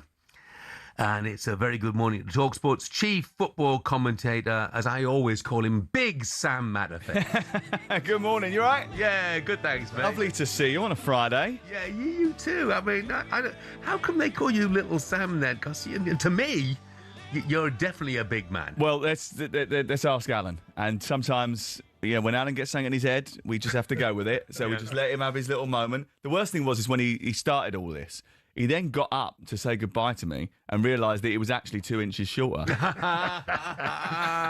So what have you been up to this week? Last night I did Braga versus Freiburg, actually. Oh, wow. And Monday night I was at Manchester United versus Brentford. And I thought, well, Brentford played really well and were unlucky not to come away with something from the game. But Manchester United bit more control in the second half. Michael changing the formation at half-time just gave them an extra little bit of control. I thought they did look quite secure, actually, for most of that match, and they managed it out well. So I think he's done a brilliant job. Is that you? Fantastic. Yeah. We've been chatting about it already. Yeah, doing a great job and got every chance again. Yeah. And as we're mentioning Brentford, we should talk about Keith Andrews as well. Oh, brilliant! Because Terrific. Realistically, nobody great thought he'd lad. be a success. Great Or very immense few star. people thought he'd be a success And at Matt the start Benham of the deserves season. a lot of credit. Brilliant. Yeah, Matt Benham deserves a lot of credit for that decision. Absolutely. You know, 'cause Great everyone's decision. wondering, everyone they lose their first game at Forest, funny enough. They lose their first game and everyone's going, oh, hello. And he's handled it well, Keith. Just stay calm. Good staff there, good people as well. So I wish him well. Yeah, another fantastic season. Yeah, absolutely. Okay, we know why you're here. Sam, it's time to play our Predict a Game Curse of the Commentator. Come on, Sean. Come on. Put a spell on you. Quick reminder of the rules. Sam and Sean both have 20 seconds to give us predictions for 3 games across the talkSPORT network this weekend. For each match, they'll get 1 point for a correct result, 3 points for a correct score, 1 bonus point for naming a goal scorer. And the scores at the moment, what's that time of the season, isn't it? Where everything is tense, everything is edgy, everything is close. It is 49 points apiece. Hey, see, at the I knew moment. I'd catch him. That means I had a massive week last week, by the way. So, first up, Leeds against Burnley tonight, live on talkSPORT. Sam, your first prediction. Okay, Burnley have won just once in the last 25 Premier League games. Obviously changed the manager this week. I was there at the weekend, not a weekend, it was last midweek. And they played better, actually. Looked a little bit more controlled against Manchester City. Leeds probably are safe, but they were a little bit cramped up on Sunday. So I'm going to go draw 1-1, and I'll go Calvert-Lewin. Sean? Leeds to win. 2-0. Calvert-Lewin 1. I'm not sure who get the next one, but I'm going Calvert. I'll go Calvert-Lewin a brace, actually. Yeah. Yeah, I'll go Calvert-Lewin a brace, yeah. We talked about him having a big finish to the season. Yeah. And he's quieting down on his goal scoring. I just think Burnley ain't got enough at the minute. I just think they're dead and buried. And I just think sometimes they you know what it's like. Players they can't wait for the end of the season now. Yeah, absolutely. And I'm going to say this. I'm very confident Leeds will win tonight. Yeah. Very confident. Okay, next up, it's Manchester United against Liverpool on Sunday afternoon. Sean, you can go first this time. How are you calling this one? I think United will win, but I think it's going to be tight. I'm going to go 1-0. I think it'll be Bueno. I think as long as he's playing, obviously. I'm going to go 1-0. Okay. And then Bueno to score. Sam? Manchester United have picked up the 3rd most points at home this season. So I'm going to go for a Manchester United victory as well. Bruno Fernandes has been absolutely terrific. The way he set up the Šeško goal the other night was superb. 19 Premier League assists. He's just 1 behind the record set by Thierry Henry and Kevin De Bruyne. But I'm going to go for him to score this week. I'm going to go 2-1 Manchester United and Bruno Fernandes to get on the score sheet. Wow. Okay. Always goals in this fixture, by the way. 51 in the last 12 meetings between the two sides. Some crazy scorelines as well. Oh, been some incredible. Is that why we've gone for the 1-0 then? Well done, us. Okay. Finally, Aston Villa against Spurs. It's live on talkSPORT at the ludicrous time of Sunday evening at 7 p.m. I'm looking forward to it, Jeff. No. Live on talkSPORT. Of course.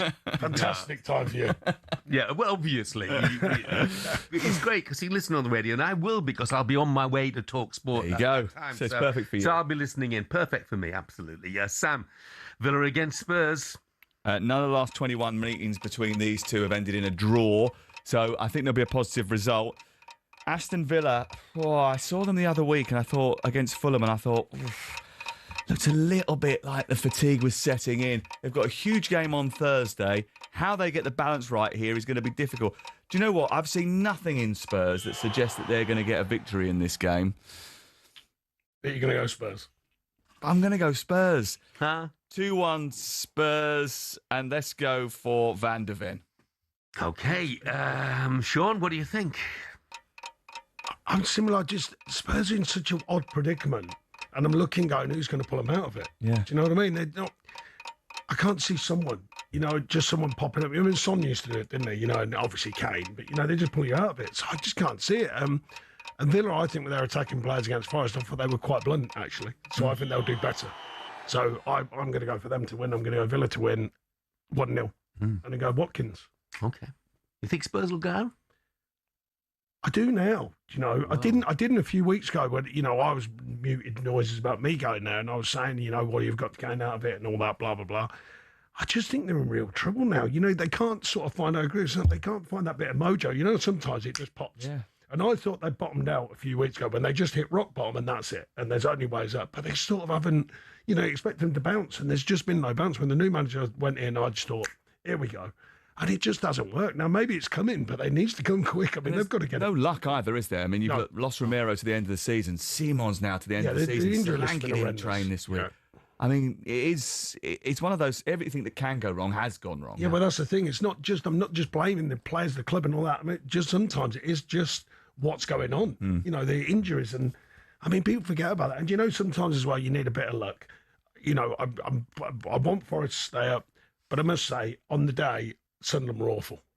On Friday night last week, yeah. Right, so my point is that maybe Tottenham needs something like that. They need maybe a Villa. They need maybe a Villa to have just one of them horrible days. Well, they've got Leeds and Chelsea. They've got Leeds coming up on a Monday night. Leeds probably should be safe by then. It's at the Tottenham Hotspur Stadium. Then they go to Chelsea after the FA Cup final. So maybe they might get a little bit fortunate then, although they never beat Chelsea. Yeah, but when you're down there, I've been down there, mate, and they're all ugly games. Yeah, because they're all ugly games. I mean, you know, everyone's going, no, but that one and that one, they feel ugly until you win them. It's a special game when Chelsea come against Spurs as well. Absolutely. Yep, absolutely. Sam, thanks very much indeed. Cheers, Sam. Just briefly before you go, what's coming up at 10? At 10 o'clock, we're going to talk to Gabby. Gabby is furious this morning, obviously. Yep. If you think Unai Emery went crazy in that press conference about the fact that he didn't send off Elliot Anderson last night, wait till you hear from Gabby. We had about 40 text messages with still pictures of it all throughout the night last night. He's throwing his toys out. I realise he's not going to change that. He didn't send you 40 of them. No, I know. He'll still look the same for every angle. Yeah, exactly. Yeah. And I kind of sort of agree with him, but I don't really want to tell him that. Yeah, no, absolutely. Sam, thanks very much indeed. Cheers. See you, Sam. Scott's texted, he says, massive day of football tomorrow for both my team, Millwall, and non-league team Hornchurch, who have the National League South playoff semi-final against Weston-super-Mare. Could it be a perfect Saturday? Millwall in the Premier League and Hornchurch in the playoff final. Have a great weekend, Scott. Don't forget, by the way, massive weekend of football coming up, not just in the Premier League, but around the EFL as well. Adrian Durham, of course, back with Around the Grounds tomorrow for that huge day of EFL action. We'll have you covered right across talkSPORT. Now, could Hull City make the playoffs? They sit 7th at the moment. They are outside the playoffs on goal difference, but only by 1 goal. We'll ask the question to their striker, Ollie McBurney, next.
Arsenal legend Martin Keown had this to say about that penalty being disallowed. Let me guess.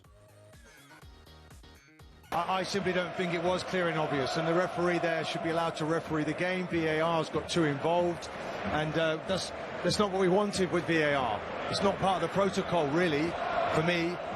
Simeone, though, his actions to the sideline, and I mean the drama that he creates and the scenes around it. Referee, in the end, I felt buckled under the pressure, went to the screen and didn't stand by his decision. I don't even think he should have been made to go to the screen. See, what is Martin on about? What is he on TNT. about? That's why VAR is there. That's the reason VAR is in place. I don't think to overturn clear and obvious. It's not a penalty. It's not a penalty. Right, will never convince me it is. Let's go to Francis, who's Arsenal fan. All right, Francis. Right, Franny. Yes, good evening, Jamie and Jason.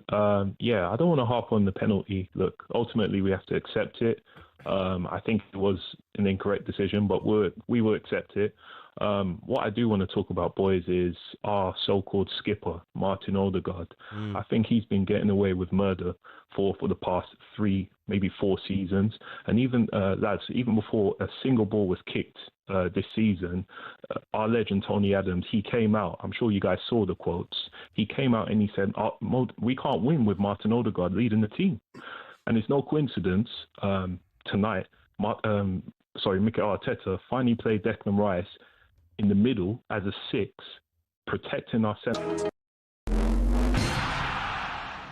It's not often you associate fan power with Chelsea Football Club, but one of the shining examples of it lies with a group called the Chelsea Pitch Owners. And they've proved to be the thorn in the side of owners past and present who've been dead set on moving stadiums to a larger, more lucrative piece of land. Essentially, the supporters group holds the freehold to the land on which Stamford Bridge sits. Former owner Ken Bates set it up at a time where some unruly property developers tried to evict the club from their ground. In order to prevent this, he established the CPO as a company that owned the pitch and offered the fans the chance to buy a share for £100. As well as that, they also own the rights to the name Chelsea Football Club, so if any owner wants to take them elsewhere, they can't be called Chelsea without the approval from the CPO. Now, in 2011, Roman Abramovich tried and failed to move them away from Stamford Bridge, and this has set a precedent for Todd Bowley and the current power brokers at Chelsea. They know any plan which involves moving from Stamford Bridge will require CPO approval from the now 13,000 fans who own it. There are fans who are concerned that if they stay at the bridge, they'll be left behind their domestic and European rivals who are moving to more commercially successful stadiums. But for the heritage and history lovers, Stamford Bridge is one of the iconic English stadiums, and to move away would be a grave mistake. It might not be as flashy as others, but stadiums like it have something about them that cannot be replaced. One thing's for sure, if Bowley wants to take Chelsea away from their home, he'll have to go through the CPO first.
Brothers. Wow. Top tune.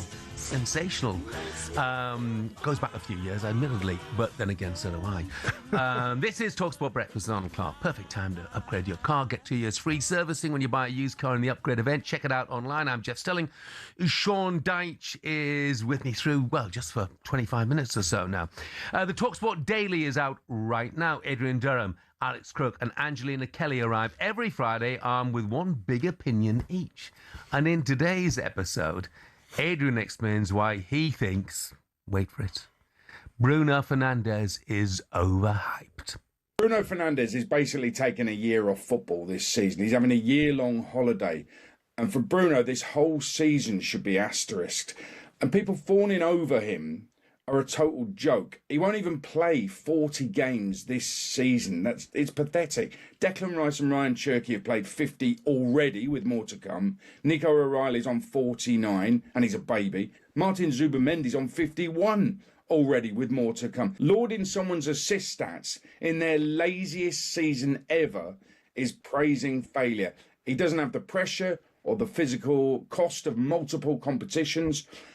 Show some respect to proper footballers by leaving him out of the Player of the Year conversation. Stick an asterisk next to the assist tally because he's got his numbers up by not bothering with any other competitions. So Captain Calamity can stick all his assist stats in the bin because he got them by taking a week off between games, which is something top footballers don't do. He does talk some rubbish sometimes, doesn't he? He really does. I mean, in fairness, I'll just tell you, Bruno Fernandes has carried Manchester United this season, not for the first time, and he's been their standout player right throughout the course of the campaign. For me, anyway. He's a top player. He's proved me wrong actually. When he first signed, I was like, I was a bit not in that camp, but I was a bit like. But over the time of seeing him playing against and managing against him, up close, you think, you can. Well, he's proved this season 19, is it 19 assists? Yeah. Who would be your player of the year at this stage? Do you think? One that goes not under the radar, but obviously the big clubs you always look for their players. But I must say, Thiago at Brentford, I think, what a season. Yeah, fantastic. You could throw in some of the Everton players, even Jordan. I think centre half, Starkey and Keano. I look for different types. Like I'm looking under the radar a little bit. You got your obvious stuff, Declan Rice, top player. And if they win it, obviously you'd look at the Arsenal team, you'd look at them and go, right, who out their team, the centre halves, you could easily throw them in. There's so many this season who have been on top form, I think, across and from many different reasons. I look at it differently, Jeff, as a manager. It's a different thing. Fans now go, why aren't you mentioning him? Well, apart from him mentioning Fernandes, which you were scratching around about. There's a few unsung heroes who I think have had brilliant seasons this season. Yeah. I'm going to go for, somebody who hasn't gone below the radar. I think they'll definitely be going to the World Cup, probably start for England. I think Nico O'Reilly's had an incredible that's a good season. shout. Gives a different dimension to Manchester City, and he has made so much progress this year. And people will say, young player of the year, but for me, probably player of the year, full stop. I was going to say, I thought you were going to put him in the dreaded most improved player category. No one wanted that. The award ceremony, Sunday League, when you were a kid. Yeah. No one wanted that. No one wanted the most improved. You were rubbish last season, exactly. but you're okay this season. No. I think for me, Nico O'Reilly, player of the year so far, that's for sure. Jason says, for once, Edwin Durham is 100% correct. If you want to hear more, talkSPORT Daily is available on all podcast platforms now.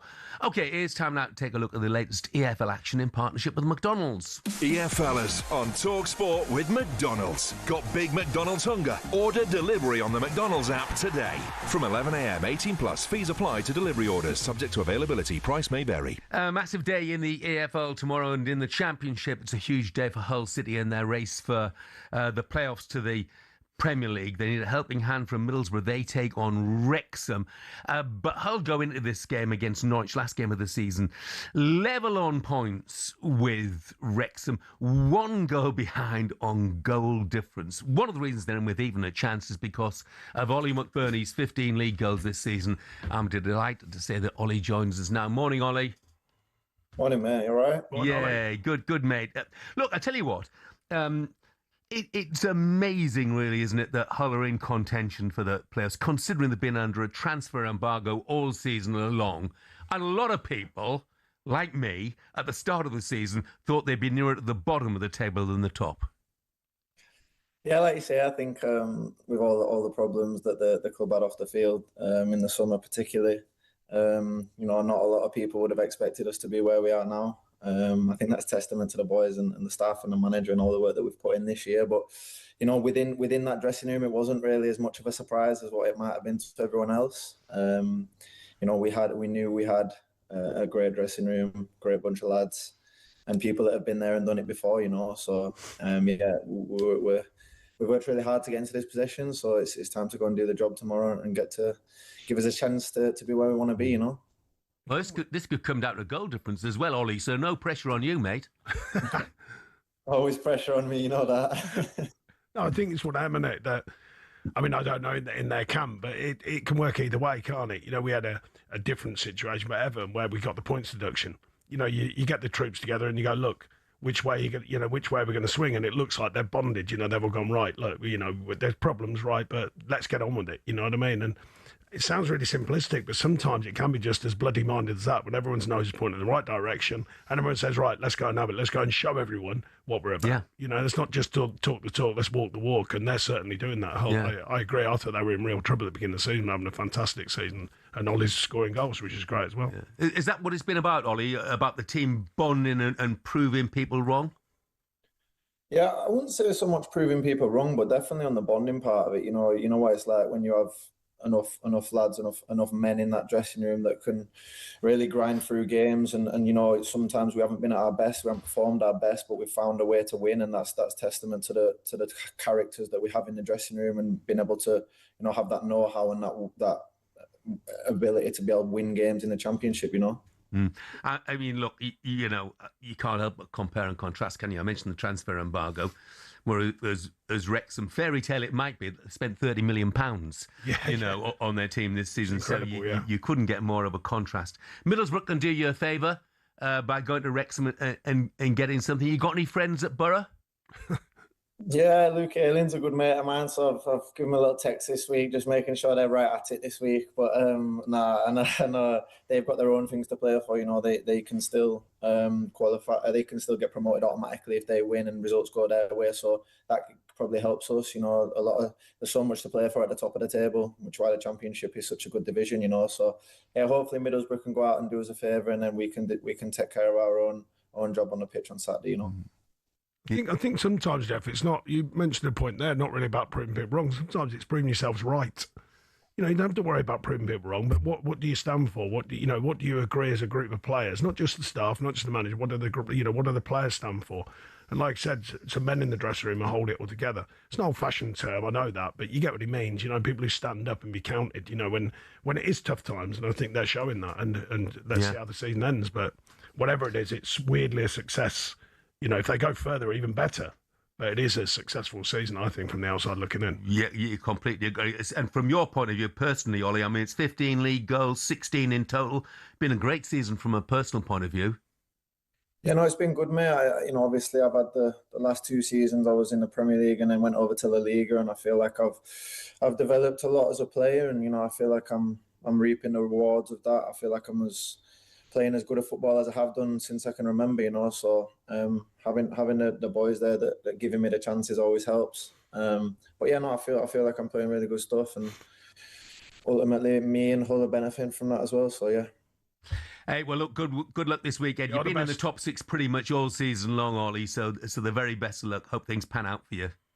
Cheers, boys. Thank you. Cheers. Oh well, cheers. Hull City striker Ollie McBurney there, and that was all thanks to McDonald's. And by the way, Simon and Ashbourne, he takes a different view on the playoff places. Love the way everyone's talking about Derby being outsiders. They have the easiest game of the 3, a superior goal difference to Wrexham and Hull. Wrexham are playing a Borough side going for automatics. Hull are playing an informed Norwich side and themselves drawn a bad run of form. Derby have won 6 in a row at home, playing an out-of-form Sheffield United.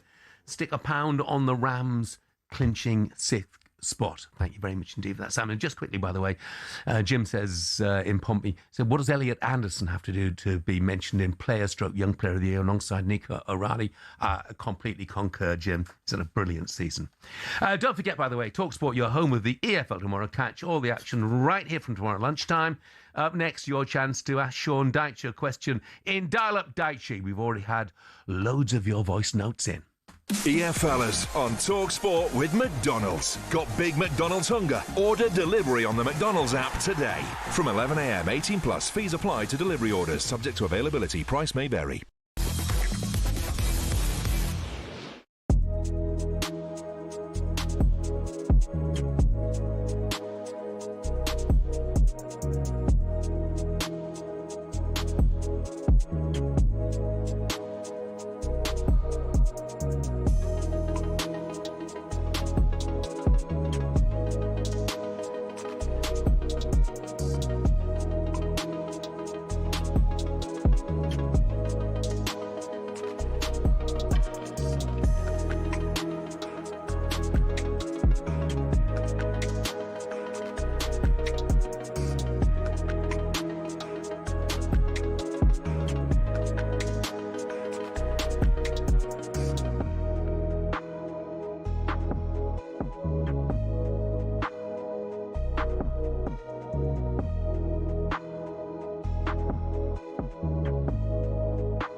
Jose will always live in Chelsea fans' heart, okay, because what he achieved and what he done for that football club.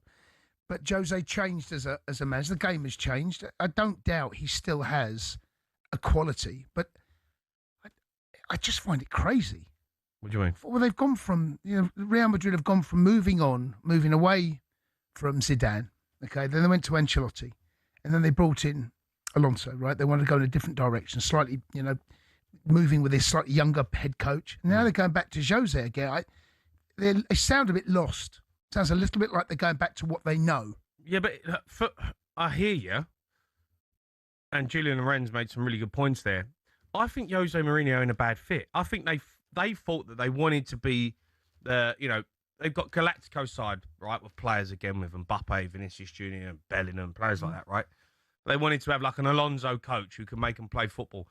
And they realised these players have got big egos. And they always have when you're at Real Madrid. Real Madrid is full of egos. Ancelotti knew how to control them egos. Who is a manager who knows...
Good morning to you. This is talkSPORT Breakfast. I'm Jeff Stelling. Sean Dyche has been with us all morning, 9:49, so we've got just 10 minutes or so to go. Friday, May the 1st. We've had a brilliant show. I've loved your company, Sean. Been absolutely fantastic. No, brilliant. Enjoyed it, Jeff. But we're still going to put you to the test because one way to finish the show, we're going to let the public have their say. It's our brand new feature, Dial Up Dyche.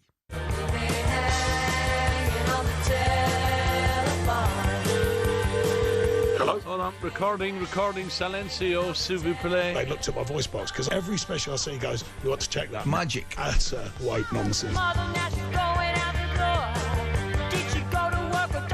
didn't know Big Al was such a linguist. Silencio, s'il vous plaît.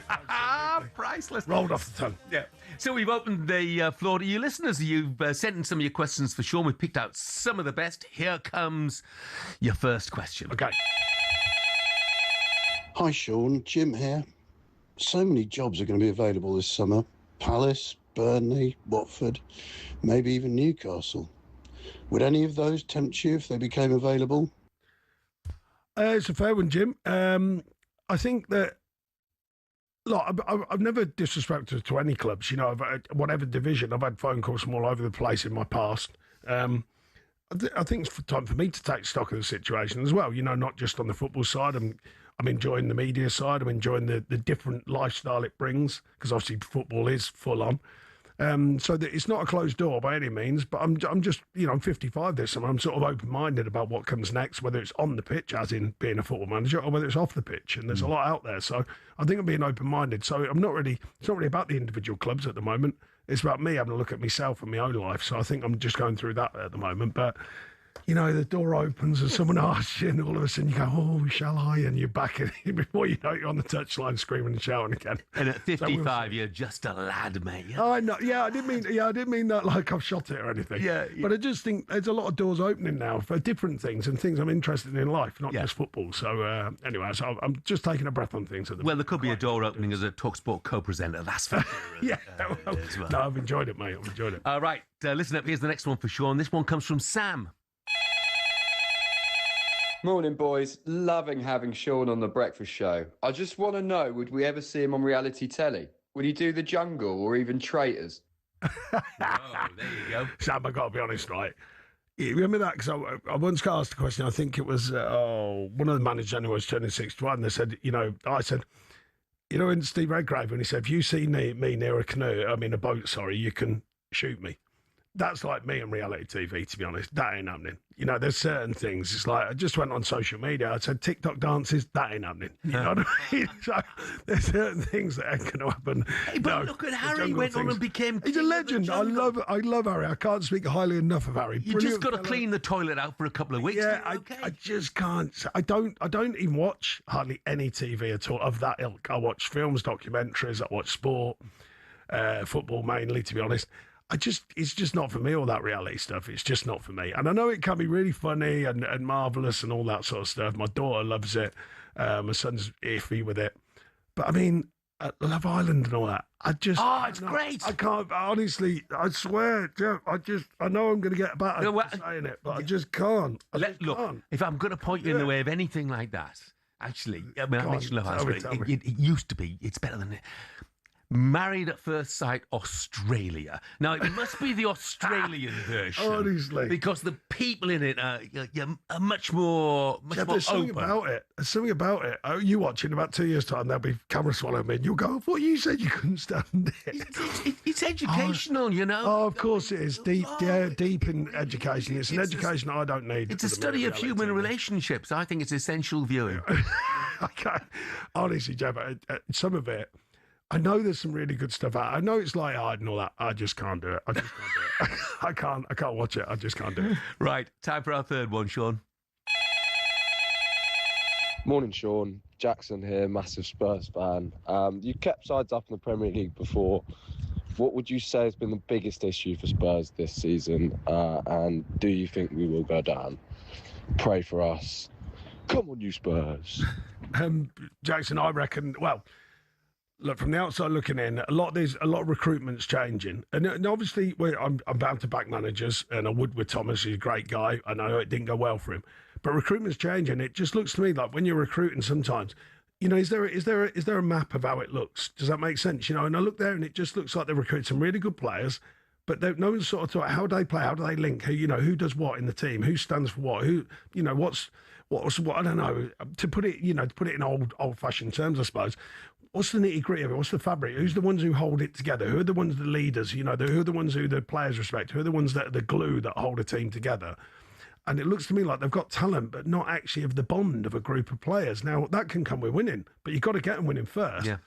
I don't remotely know the recruiters and the recruitment model, but it just looks to me like no one thought, can they actually work together? Are these players, what types are they? Can they, what's the background on them? Now, they may have done all that, by the way. So I'm not doing people down there. But from the outside looking in, you know what I mean? That bond, the fabric that holds a team together, I just can't see it. And I couldn't see it early season. I was looking going, who's holding you all together? And the manager has a responsibility. Of course they do. But once you're on the pitch, someone who's holding that group together, you know what I mean? Who's really bonding it together? That would be my question mark. And that's still my question mark going into these final stages of the season. Have they got enough talent-wise? I think they have. But have they got enough in the side who are just going to stand up and literally be counted, wear the shirt with pride and get the club over the line? Can a manager who comes in for such a short time as De Zerbi, for example, can he be that bond, or is it too big an ask? His record before, and this is not my view, I saw it in the media, was suggesting when he takes over teams, they don't have a great run. So they're obviously looking at bigger picture, because bigger picture-wise, as we all know, he plays good football, and the way they play, and he's got a very sort of instinctive way of playing. It's the way he wants his teams to play. But to instill that very, very quickly is difficult. Have they got talent, as I said? And they've been, I must say, forgetting about managers and everything, they've had a shocking injury list, which isn't helpful to anyone. I don't know. I mean, it's a tester. I think it's a big tester to put myself on the line for that one, but I think it's right in the balance for Tottenham this season. Let's squeeze one more in. Here's the fourth. Morning, Sean. Ali here, big Arsenal fan. I know you love a curry just like me, but I want to know, what's the best order at a curry house for Sean Dyche? Ali, it's a fair shout. Well, it always starts with Kingfisher or Cobra, obviously. Poppadoms, standard. Mixed platter sometimes. I do the full mixed grill kind of platter. But not for me. I mean, what I do, get it on the table. Everyone has a munch. Everyone dives in. I do like the hot ones. If I'm in the mood, which is rare because it's so hot, is a chicken tikka or a prawn naga, which is incredibly hot. Jalfrezi, still hot, but manageably hot. But now and again, you just want something a bit of flavour, even like something soft like a butter chicken mixed with a bit of naga. You get that going on, and you're really on to a winner then. Yeah. Pilau rice, I like normally on mushroom rice. Garlic coriander naan. Now and again, a chili naan, depending on what food I'm having. Onion bhaji. Anything else that's on the go, I just love it on there because I do love a pint and a curry. It's my I like a bit of mehdi gosht, and you've got to have dal. You've got to have taka dal. You just Koister, I'm going to tell you, Koister's lad. I had a curry with Koister and a couple of beers one night in Fletch, and his lad ordered a Peshwari night. Now I ain't doing it. I ain't having it. So I just absolutely ruined it. I said, your lad. I said, he needs to have a look at himself. Fruit in a bit of bread. Come on. Yeah. I tell you what, you also need for the ideal Indian, and we had this at the Lowestoft Tandoori. We had an absolute feast, and then at the end of the night, the owner says, I'll give you a lift home in my car, boys. That's the end of a perfect night in India. Now, that is a chicken dinner, isn't it, when that comes your way? Yeah, I've probably dropped him right in it now because everybody who goes to Lowestoft Tandoori will be expecting just that. Yeah, there's some really good ones in Nottingham. I'm really lucky. Yeah, Bemsab and Nokiak, Shire, there's so many good ones. So, there's a good blend there. Me and Johnny Owen, we love a pint and a curry up there. Brilliant. It's a bit too early to be talking about curries. Oh, no, I fancy it now. I ain't had no breakfast. I could eat curry all day. Curry for breakfast. I went to Sri Lanka for a couple of weeks, and it is curry for breakfast every Category. I can never say category. Just various forms of curry, but there we go. Look, I've loved your company. No, brilliant. I really enjoyed it, Jeff. Thank you. So you might go and watch your lad play for Northampton tomorrow, mate? Yeah, I might do. Yeah. See Johnny for a couple of scoops, and maybe a curry actually later. We'll see. But yeah, watch my lad play tomorrow and try and see my daughter over the weekend or those bank holidays, so she'll be out and about. Yeah, I'm going to leave the last word to one of our regular contributors, and it's Greeno. Greeno's a postie, and Greeno says, I'm sorry, Dyche. Love Island, you're missing out massively. Oh, come on, Greeno. Give your head a shake. Give your head a shake. Come on, son. Thanks, Sean. I'll see you soon, mate. Take Coming care, up, it's cheers. Sam Matterface, Alex Crook, and a fuming Gabby Agbonlahor.